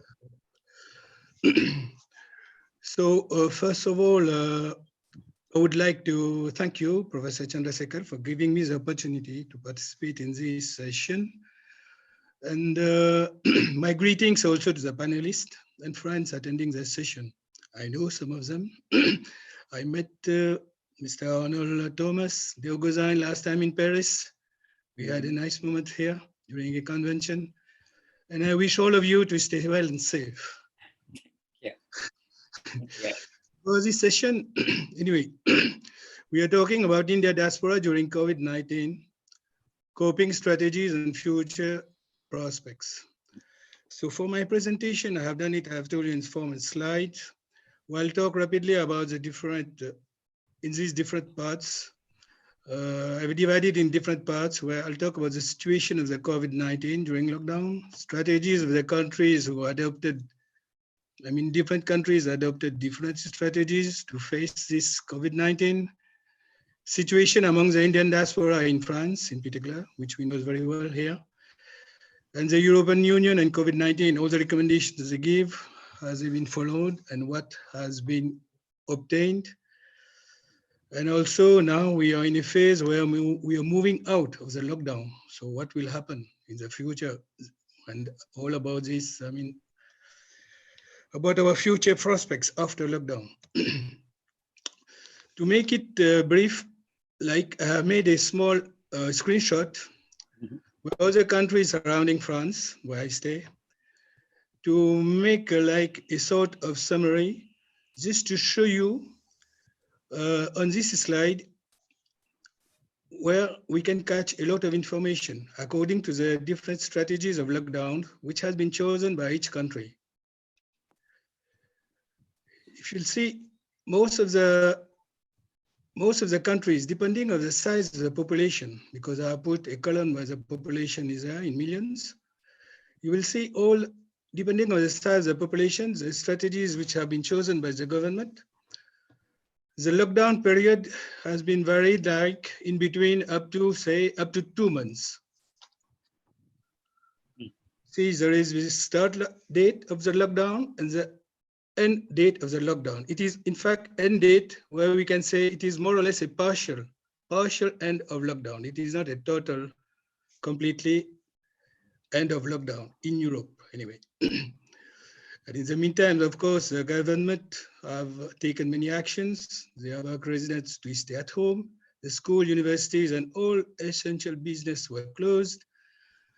Only the supermarkets, banks, pharmacies, and the post office were allowed to remain open. The travel within the different countries were banned, except for health reasons or urgent matters. In France, here, we were respecting this social distance, regular washing of hands, wearing of masks, and there were no possibility for public gatherings. And here, in fact, in France, we used to organize a holy festival in March.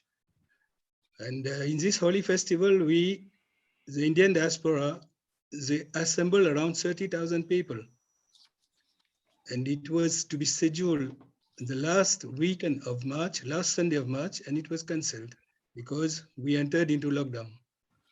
So the Indian diaspora, in France, they could not celebrate the Holi here. And if we look also at the screenshot, you'll see I have put in green Germany, who has done a very, very good things in starting till the beginning of the lockdown, testing all the people. And during testing of the people, those who are having found having this coronavirus, they were isolated, and also were getting treatment rapidly. And in this way, they have been able to reduce the number of deaths up to hardly 7,000. As for the rest of the countries in Europe, if you see Italy, Spain, even France, we have a lot of deaths. And more or less the same size of the population. And Sweden, Denmark, and Norway, who are Scandinavian countries, the strategies were different. In Sweden, there were no lockdown.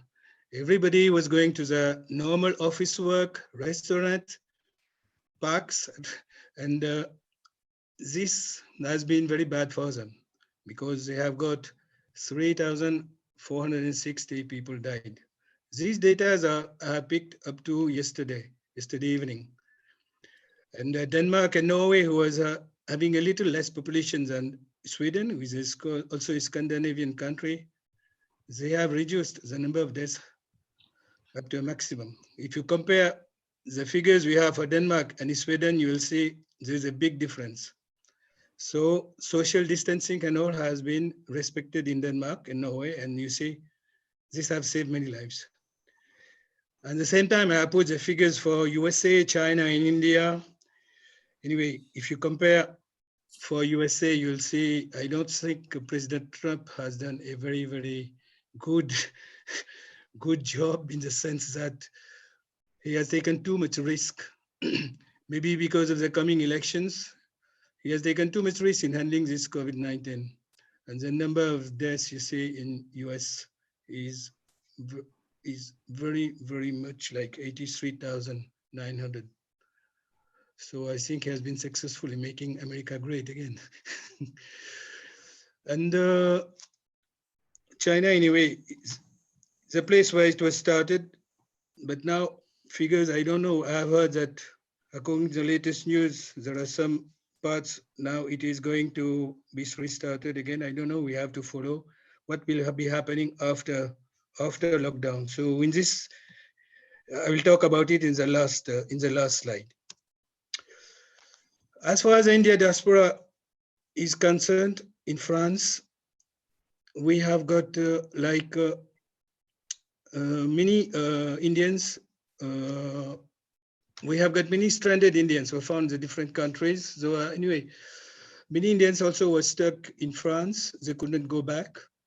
And I have seen the government of India has organized a Vande Mataram mission, which is starting from 26 and 27 of May. Many people of the Indian origin, Indian people who are stuck now in France, they can go back to India. There will be 2 Air India flights on the 26 and 27. And in France, the problem we had with the Indian diaspora, it was mostly the students coming from India for studies. They were having a lot of difficulties because the internship was stopped for them. When the internship was stopped for them, this means they were not getting enough money. Since the companies where they were having the internship were closed. And even in India, the parents were having problems to send them money. So as you know, in GoPio, here we serve local and we act also global. We came in between, we helped them. We have distributed a lot of ration bags with groceries to the needy students. We have organized a crowdfunding with our GoPio chapter is in UK. We have collected some money. We have sent to another chapter in Chennai and Delhi, where they have done the distribution of ration bags to the poor people, the rickshawalas, and all in the villages. And this action was made jointly with Gopio UK under the leadership of my friends Ezil Anand, whom I thank a lot. In France, we have anyway a lot of people also working in the medical system here, and where we have got some some doctors or people working the staff who suffered because we lost one doctor lost his life due to coronavirus, and or because he was fighting he was the front line fighting against this COVID-19. And in Paris, we had also one Indian student who committed suicide. Maybe he was alone in the hostel, all his friends has left, because once lockdown was decided in Paris, many of the French students and all went back to their hometown, home village, hometown, and maybe the hostel was more or less empty. He was feeling alone, and unfortunately, he got depressed, and he died. We'll go to the next slide. I will talk rapidly about the European Union, because here in the European Union, they have given a lot of advice how to take sanitary measures. We have they have also, there was a lack of masks in France, in other European countries. They have asked for increase of production of these equipments. They have been in control of the border and mobility related to measures of people coming in Europe, repatriation of European nationals who are stuck abroad, and they have taken a lot of also economic measures where many businesses have been hit by this COVID-19 pandemic. So to avoid bankruptcy and massive unemployment, the European Commission, they have adopted temporary state aids rules so the government can inject liquidity rapidly in the economy. And there have been also flexibility in the European budget framework, because usually each country belonging to the European Union, they have to respect a certain budget, and due to COVID-19, all this now has been removed. And they are also filtering the foreign investment, direct investment in the different countries, because maybe to protect technologies and European assets. And there is also a big support for the research in terms of treatment for diagnostic and vaccine, because European Union has raised up to 140 millions to develop a new vaccine treatment, drug tests and medical system to prevent the spread of this coronavirus. And also there is last advice, it was also to fight against disinformation, because the Commission informed social media platforms like Google, Twitter, Facebook to take steps to promote authoritative content and to downgrade and remove misleading, illegal, and harmful content. For example, there can be theories of conspiracy relating to the origin of the virus, or it's allegedly intentionally spread. Now, after many weeks, many of the countries they have started lifting the lockdown, even partially up to now, but still there is a big risk because we have not got any treatment against this virus. The vaccine will be available maybe around 2021. So in the short future, prospect are very dark because we have to live with this dangerous virus. Thank you, Dr. Mahen Punuswamy. Yes. We are really delighted to hear you giving us the whole sketch of what is happening under COVID in Europe and comparing it with other nations, including India, and what Indian community has initiated in terms of support system to alleviate the problems that Indians face there. And of course, you mentioned specifically the problems faced by the people waiting to return to India and the students under lockdown conditions. So I hope things are taken care of. Thank you very much for explaining your experiences and the ways in which you have coped up with COVID in France. Thank you very much. I think we shall now proceed to question format, and we have got a number of questions from different participants here. I also thank all the participants. There are more than 60, 65 participants who have been logging in. I thank all of them for sharing. I see Ashok Ramsaran and a few others. Yeah, thank you, Ashok. Great to see you in this discussion. And shall we go to the people who started raising some other questions, please? Yeah. Some of the questions I said. Yeah. Yeah. Ashok, you have something to ask, Ashok? I see you in the central screen. Yeah. Sure. Yeah. Thank you, Dr. Bhatt. Thank you, all the participants. It was very enlightening and very refreshing to see the speakers stick to the time slot. It's amazing that we have evolved to be more precise, and I applaud them. Dev Gosan, Mahin, Vishnu, Satish, Mohan, Arnold, excellent presentations. And it's also very interesting that you stuck to the theme, which is very good. Overall, I think this is a good presentation, and it gives others an idea of what the diaspora is and how stretched out it is. I'm sure follow-up will be important. We're initiating something in the United States, which will be the impact of COVID-19 on the Indo-Caribbeans in North America, which is Canada, USA. And we'll have precise documentation on the number of people, the age groups, and what are the socio-economic impact of that. So it will take some time, but we have engaged our community in addressing this. And because if we don't document it now, there wouldn't be time. The impact is tremendous because many of our Indo-Caribbean people are working in the medical services and support services of the medical industry as home health care, nurses aid, and similar jobs. And so they are in the forefront of this, risking their lives and being impacted the most. It's troubling as well to go to virtual wakes and no physical funerals. And this is something that will lead to some mental anguish later on.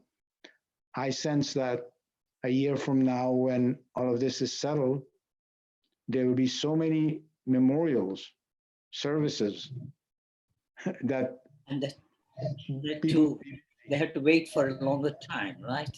Yes, quite a long time. So wait for return. I thank Dr. Sada and this organization for doing this, and I welcome future discussions because the subjects are getting interesting, and there's no excuses. I told Mahin by text message this morning, there's no excuse for people not to attend anymore. You don't have to use money. You're locked in home under the lockdown. Yeah, you don't have to buy a new suit or shoes to go. Thank you, Ashok, for a wonderful observation here. Thank you. Thank you for the Caribbean, Indian Caribbean initiatives in New York to connect all people together to help each other. Now, may I call on Rajesh K. Singh, who has a question to Professor Gautam. Rakesh, are you around?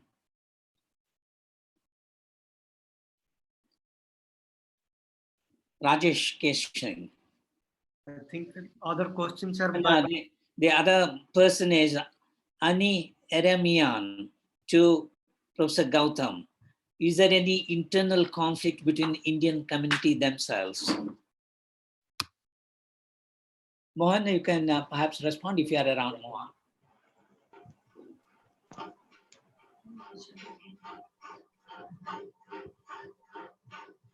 Yes. Just wait. Yeah. Yes. He has asked a question why Indians are not being integrated or are integrating. Yeah, that's the question. Can you listen? Yes, sir. Hello? Yes, Yeah, go ahead. yeah. Yeah, go ahead.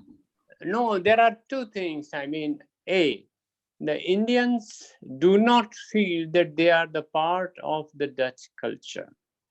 They do not feel at all. This is something, that's why the relations between the PIOs or the Caribbean Indians and the NRIs are not to that normal position as they should have been. There are lots of festivals organized by the PIOs, like a festival called Milan, where more than 100,000 people come. But I must tell you, if there are 10 Indians, then you should be lucky that at least some people have come to show their face. This is the one thing. Second thing is, which we have to see in our mind, when the NRI came to Netherlands, the Hindustanis or the Girmitiyas were already here, and they wanted to have the green card, the Indians. And the only way was to marry the Hindustani girls they married. But after some time, they left them. I mean, they were divorced because they were already married in India.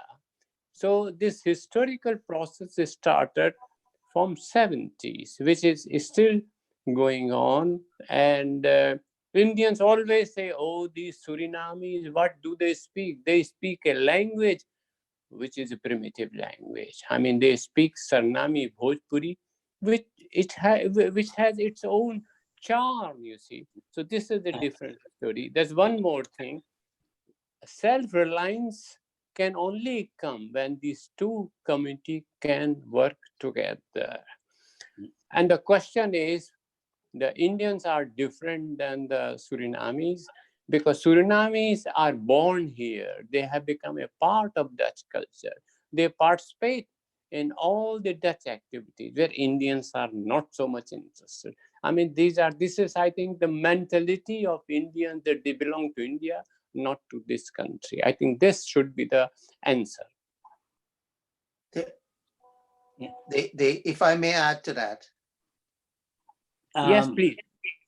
Yeah, if I may add to that, these challenges and tensions not only exist in Holland, but they also exist here in the United States. And I've heard about it in the UK as well, where it is somewhat less in the UK, but still there are these challenges.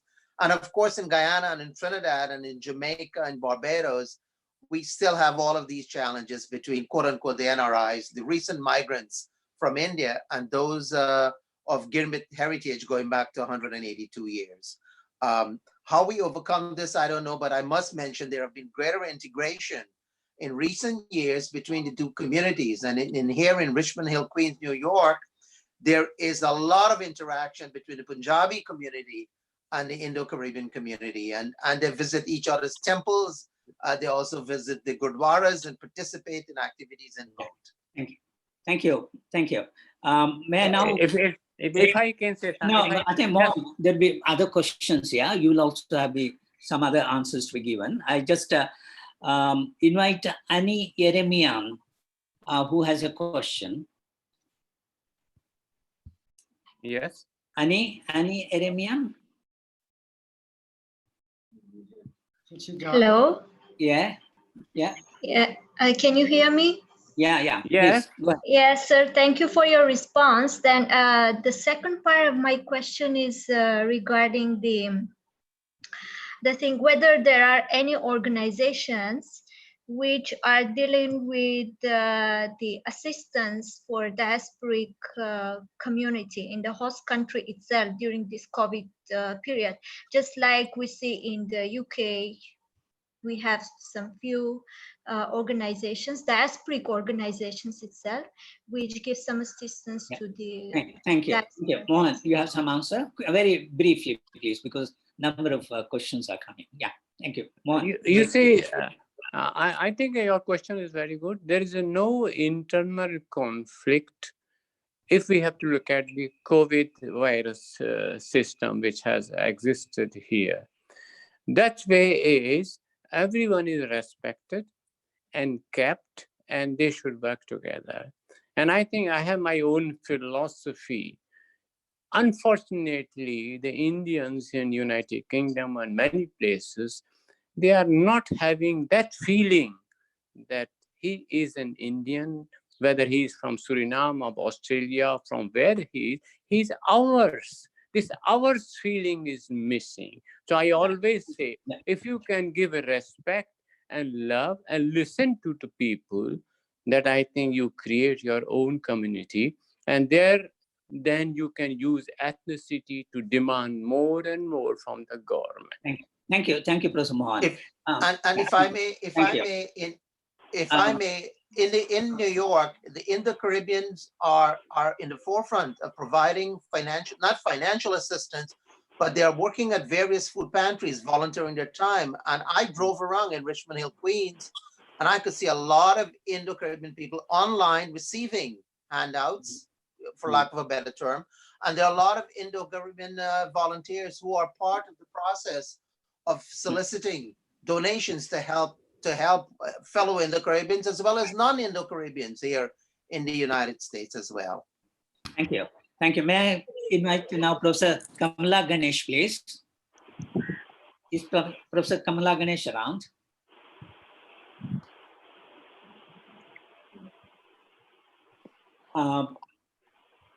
Is Kamala Ganesh around, please? Or Tanuja Singh Professor Tanuja Singh has the next question, please. Is Tanuja Singh around? Yeah. Hello, Professor Tanuja Singh. Yeah. Yeah. Hello. Yeah. Am I audible? Yeah. I have just. Yeah. Please go ahead. Sir. Yeah. The question is, since this COVID-19 has made everything uncertain, what is the prospect for Indian diaspora students who are studying abroad, especially in US or especially in New York? Okay. Should they come back or should they be there only? What is the prospect for them? Perhaps I can answer that. There are tens of thousands from India who are quarantined, so to speak, in United States dormitories, and they have not been able to return back because of the situation, and that's being addressed by the different consulates and the embassies. It's still a tough thing to handle because being quarantined in dormitories or in different residents, their visas are going to expire. Schools are not going to be starting out on time, or if they do, in a different format. So there are troubling issues to handle. And I don't know if there's an answer yet, but it's something that's being addressed by the Indian embassy and the Indian consulates. There are 5 of them across the United States. Thank you. Thank you. I just add from Thomas, I just add. Yeah, please go ahead.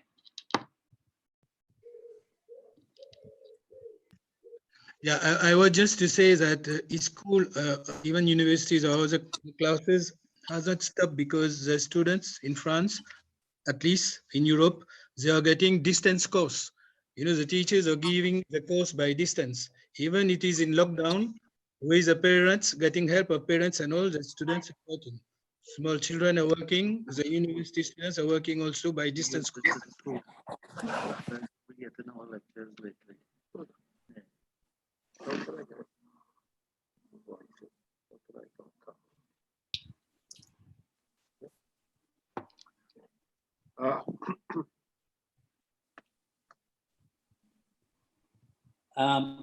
There's a question from Paddy from Gambia. Is Paddy around there, please? Hello. Hello. Yeah, please go ahead with your question. Can you hear me? Outstanding. Okay, just to clarify, I'm from Zambia, so Right. southern part of Africa. Gambia would be on the western side. Okay. But Yeah, but that's all right. Zambia, right. Okay, welcome to us. Too big a continent. Maybe my question, I think the first part of my question has sort of already been answered in the context of the other presenters, but maybe another presenter, maybe the panelists didn't hear it, and maybe somebody wanted to shed a bit of light on sort of the reasons, looking at the reasons to migrate. So what have been the push factors?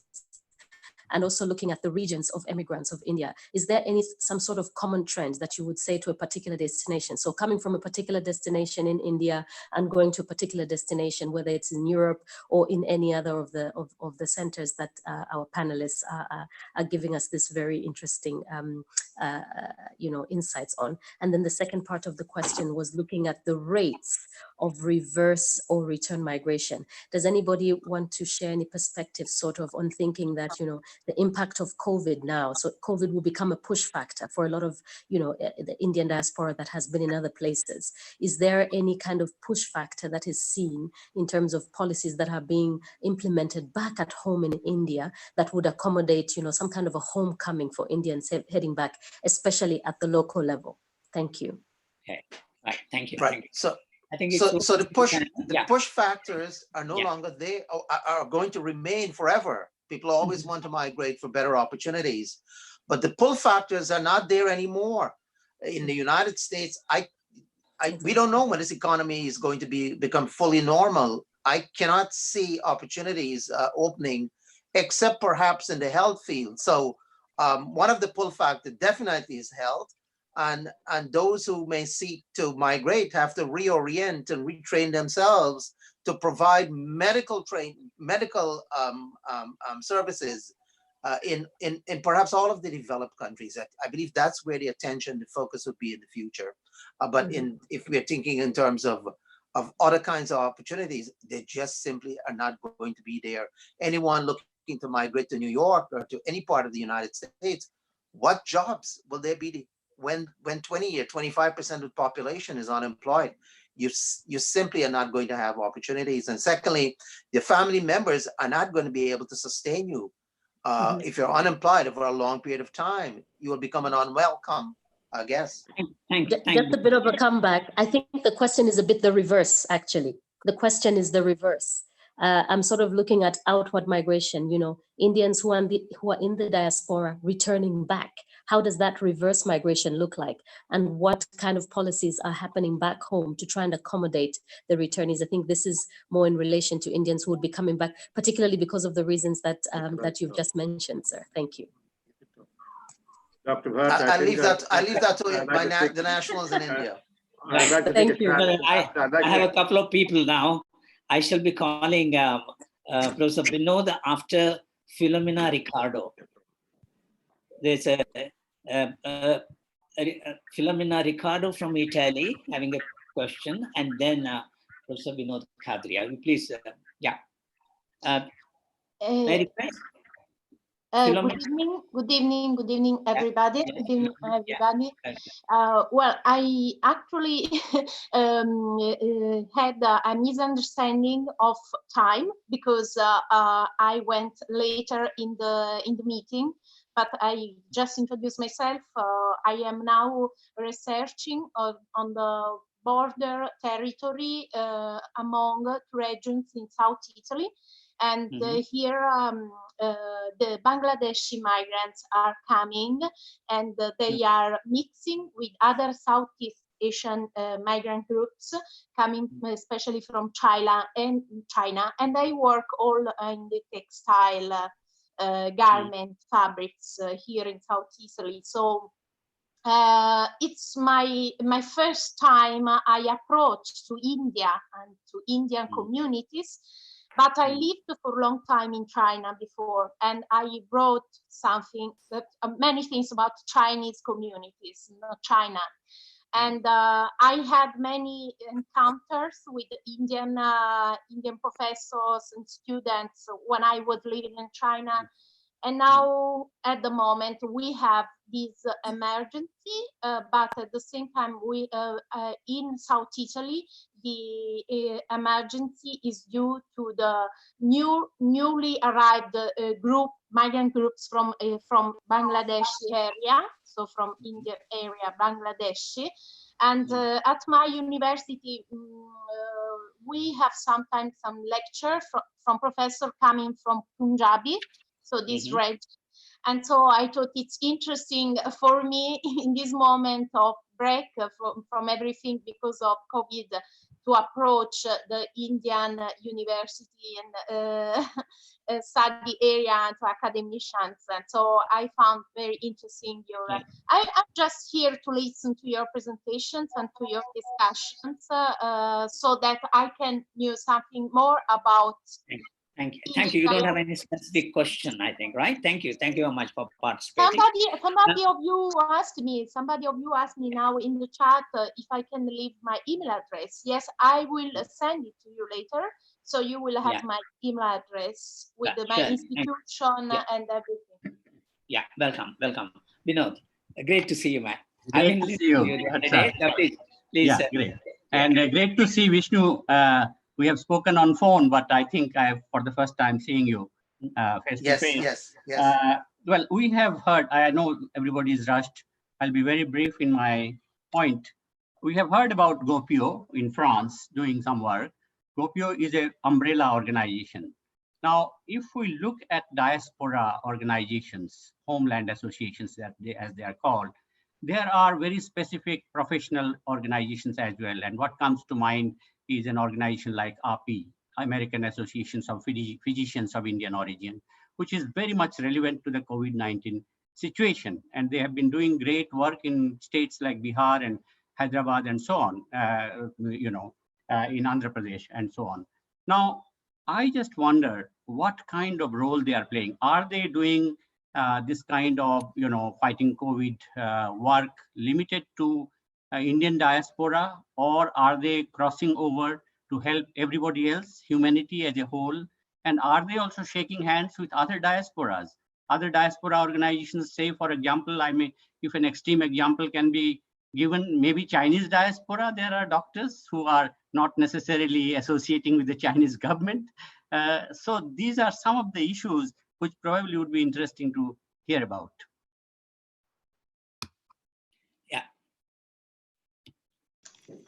Perhaps I can give a little insight into that. API, as you say, is a very prominent organization of physicians in the United States.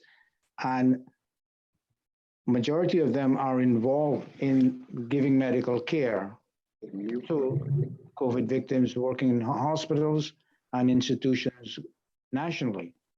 It's a powerful organization with a lot of funds, and I'm sure that they are contributing towards helping different communities, but I've not seen a national agenda. There may be regional or statewide, but I think this has caught everyone by surprise. I'm sure their leadership is going to take action on a national level and work among themselves as well as other organizations, because it affects everybody and it's not isolated to one group. Thank you. Thank you, Ashok. Dr. Bhatt. Dr. Bhatt, I'd like to just add one comment, if I could, quickly. Please, welcome. The young lady from Gambia brought up a very interesting point. How many Gurvitians are prepared to return to India? Let me give you some numbers, and I think I mentioned to you over the phone. This pandemic will create many spin-offs. And for those of you who were not involved in the space program, I've been in the US for the last 57 years. But back in the 60s and 70s, everybody spoke about spin-off, the benefit we get from the space program. Let me give you some statistics. Right now, there's a group of people no one has mentioned yet, the hotel owners in the US. Indians and those of Indian ancestry own more than 70% of the hotels in America. And that group have been looking and investing in India generally. So we will see some investment in India out of this group. Secondly, PM Modi recently asked the non-aligned, India manufacturers to use the non-aligned association model to go into manufacturing to supply the 80 countries which are now buying chemicals and buying medicine from India. Now, who are driving that? In North America, there are quite a number of people of all backgrounds who are manufacturing. So we, as the US slows up, we will be forced to look at other markets and other manufacturing base. In my own personal case, I've been in the US for the last 57 years. And when opportunities start drying up in our industry, the oil and gas, I see it fit to invest in Trinidad. Now, this is reverse migration to some extent, but I'm already seeing right now, some numbers. Right now, the foreign remittance into India is more than $80 billion. Of all the hotels being built in India, those of Indian ancestry who are prime movers and invested in that industry are making substantial investments. So I'm looking at pharmaceutical, hotel, manufacturing. So our people, as we see a drying of opportunity in US, we have acquired 10, 15, 20, 30 years technical skills in North America. And now we will have to transfer that to India and other markets, and hopefully the other 22 diaspora countries like Trinidad. And going back, I think someone made a point. We should, and this is something we have been preaching at the PVDs in India for quite a number of years. We should start a South-South alliance of the 22 diaspora countries, where we can share resources, where we can share market potential, where we can share investment and start identifying ourselves. Thank you. Thank you very much. It's a wonderful point you made. I'm sure we'll take it up in course of time. I'm sure there'll be somebody. Chandrasekhar, could I come in for a minute? There is, hello, Maharaj. Okay. And then, of course, we have Dr. Aparna Raipro after Maharaj. Yeah, please. I'll be quick. I mean, one of the points about the reinvestment from the US to India, I think the downside is it skews the property market for the locals. Yeah. I think that's something to think about. And I'm going to go back to the question that was put to Mohan Gautam earlier about conflicts between NRIs and the local Indians in Durban. And sorry, most of you do know me, and I visit India and conferences and so on. Yeah, is known to everyone. Go ahead, please. I heard the Sri Sanatana Dharma Sabha of South Africa. And I made a comment in the newspaper in November, do not import the politics of India and Pakistan into South Africa. So the NRI community now are making sure that I will be banned from entering India. I'm just giving a personal example, because we refuse to toe the line of the RSS. And what's happening in India is an Indian story. I have an academic interest, I follow it, etc. But to bring those types of politics into the diaspora regions is very, very dangerous. And that's what's happening. And the NRIs are reintroducing caste or trying to introduce it. So you don't know your caste, so they look down upon you. These are the politics that's been playing out in South Africa. And they co-opt a few local people, and they start I call it nonsense, It's very risky for us as a community. If you suddenly seem to be loyal to India, and they say nothing about Hinduism, by the way. There's a notion that you must accept Modi as a new god. I'll stop there. Thank you. Thank you very much for a very valid intervention. May I now go to request Aparna Raipro, please? Professor Aparna Raipro. Thank you, Professor Bhatt. I wanted to respond to Paddy actually, because the whole idea of return, I think it's a very sad kind of situation that we see a lot of citizens in the diaspora, Indian citizens, particularly those who have children born, say in the United States. The child is an American and with an American passport, and the mother and the father are of Indian passports. They haven't been able to travel to India. They were going to get on that Air India flight to come back a couple of days ago, but because the child is not yet an Indian OCI, but even OCI is not allowed. So, you know, it's a question of generation and diaspora. One really is going to see a lot of such problems where people fall between the cracks. That's one thing. And the other aspect, I think, was what Professor Kadria was just saying about, you know, medical professionals, the whole idea of race and ethnic associations that are coming together, especially doctors and others, when they come to see people who have retired, people who have stopped practicing, they are calling everyone who is a healthcare worker or has ever been to come. And the diaspora has quite a large proportion of people who are trained, very highly educated, trained healthcare workers, and who have decided to take a back seat. And now the world has come full circle, I think, and they seem to be in demand again, like they were in the 1960s. Much older, but still in demand, also at risk because of age and other vulnerabilities. So I think the generation aspect is something that we also need to really stress. Yeah, thank you. Thank you for a wonderful point that you made. What she has said, I'm just sharing. Last week only, my daughter was stuck here from USA. She wanted to go back in months' time. She was here for 2 months with her 2-year-old daughter, who was born there and had an American passport. My daughter had an Indian passport, and they were stuck. Exactly the story that you are saying. Absolutely. And then they had to have communication with the American embassy as well as the Indian ministry, and lots of formalities running over 10 days, and then they could take the evacuation flight of Air India. And this is one story, and there are hundreds of such stories. I think this is specific of the US particularly, because I think nowhere else you have the citizenship allowed for the baby other than the parents. Mostly every country has a specific problem, because first of all, there are no flights, and these are evacuation flights, you know. So that is. Thank you, Bob. Anyone among the panelists want to respond to this points made here by Professor Vinod and Aparna Raifro, please? Any panelists want to respond? Well, I think it's an observation. So we go ahead with any other questions coming up? Rakesh, anyone else is in the waiting?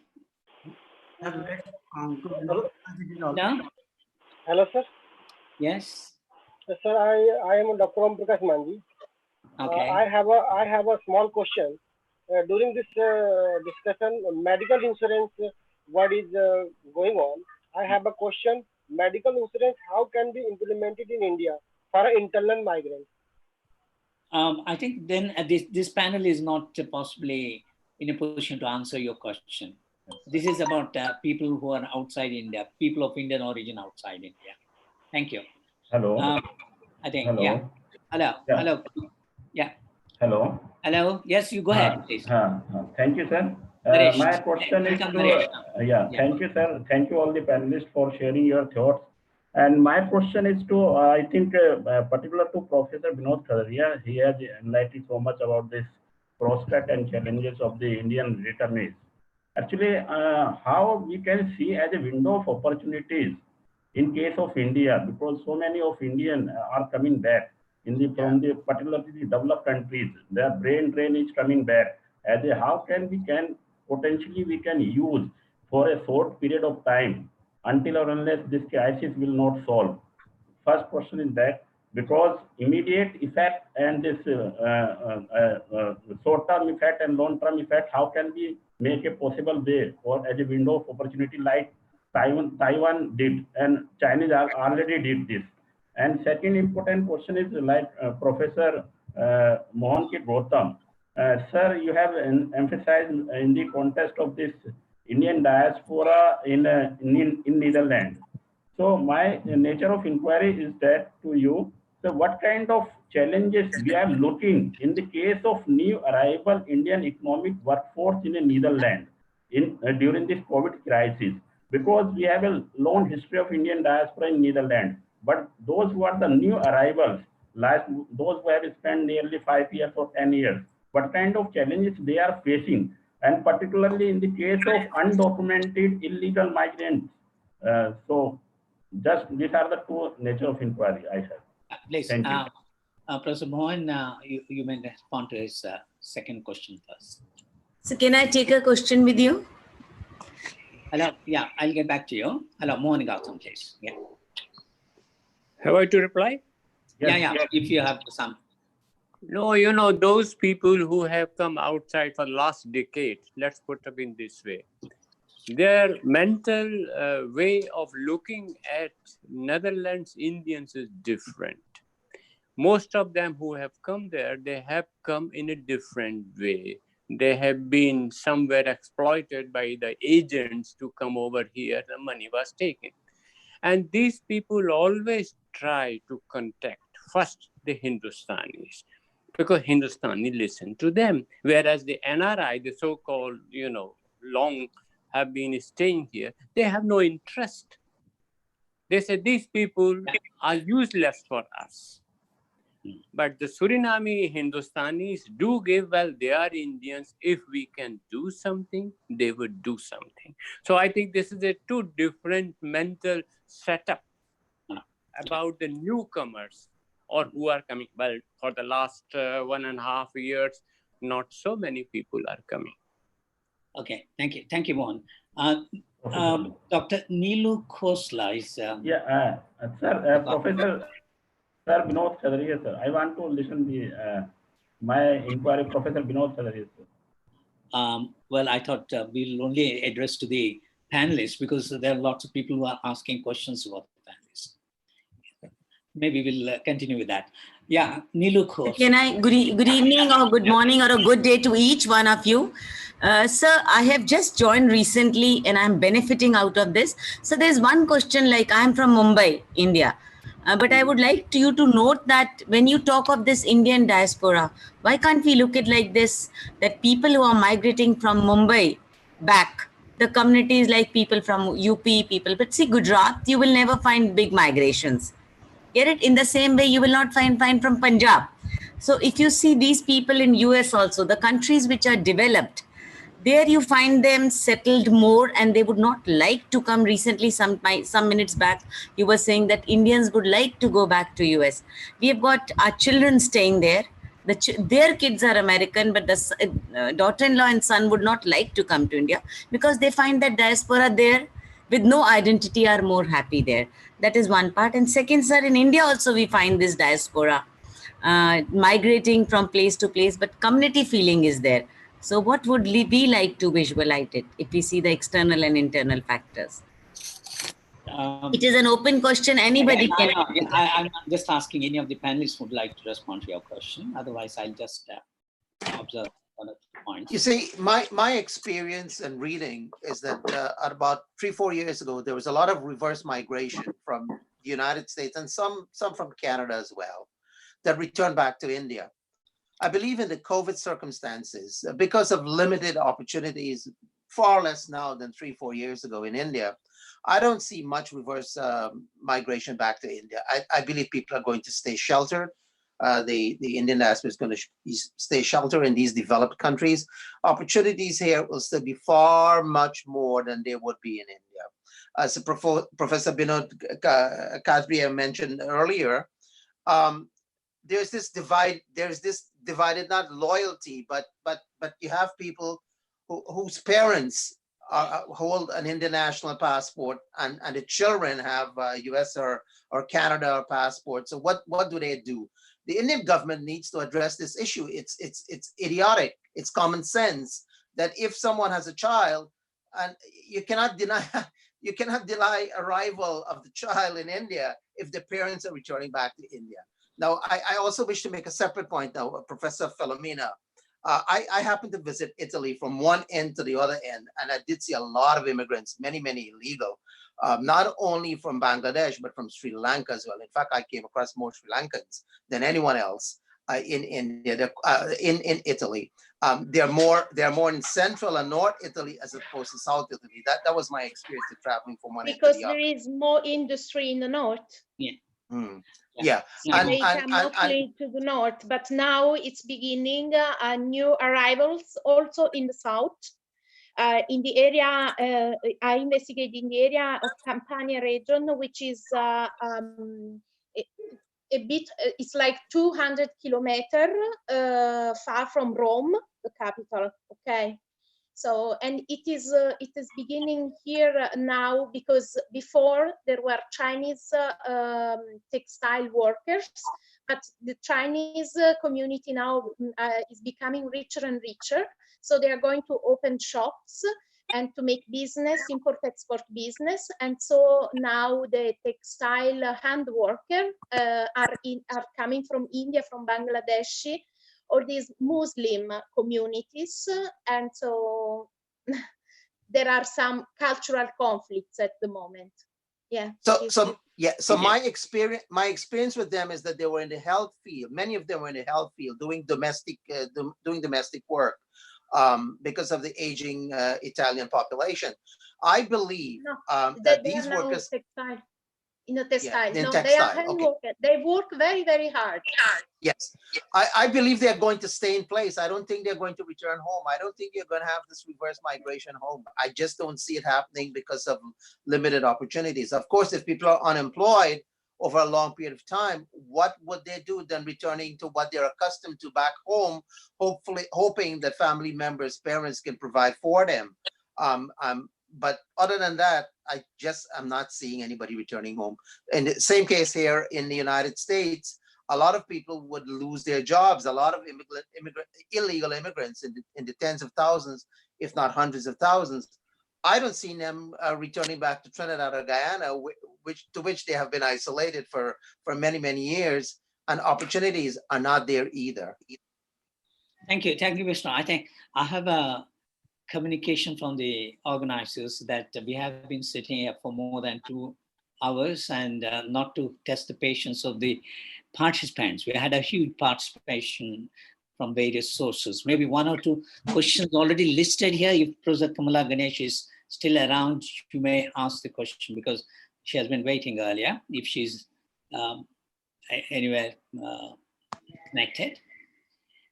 Or else I think it's time I must thank all the wonderful panelists who shared their personal experience along with the country's situation under COVID-19, and Indian diaspora, specifically from the Caribbean and from the Fiji side. We got presentations to let us know what is happening and what could be done. And as suggested, we could further have a panel discussion in terms of how PIOs can help India and Indians can help PIOs. That debate can carry on. And at the moment, I thank all of you for your brilliant presentations.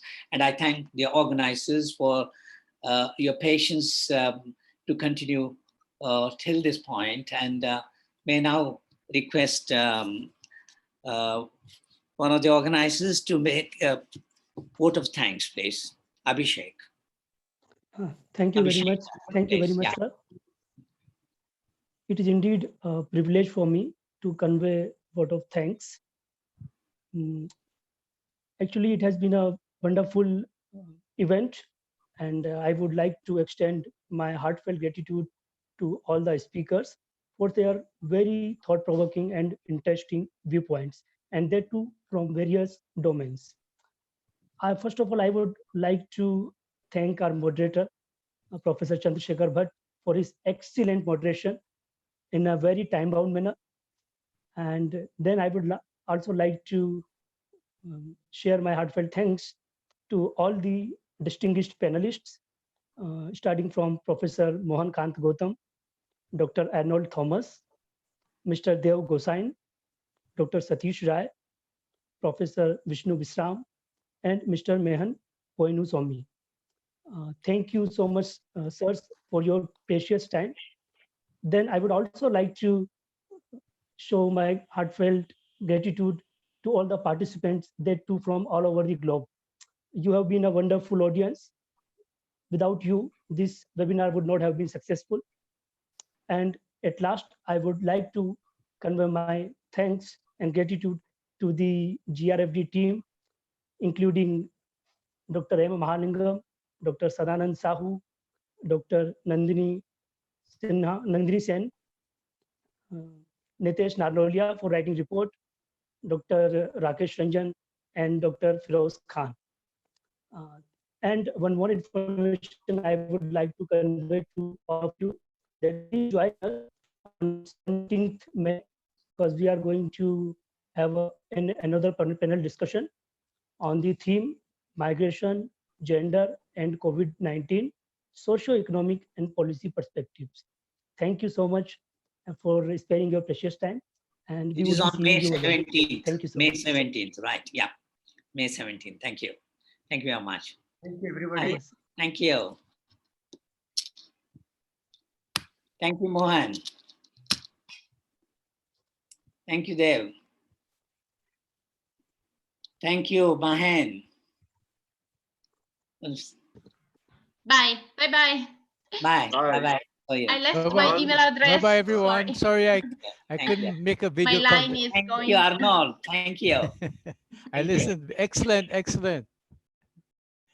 It's great. All the best. Let's hope meet again. And I shall be looking for your paper, Arnold. Okay. Published from London.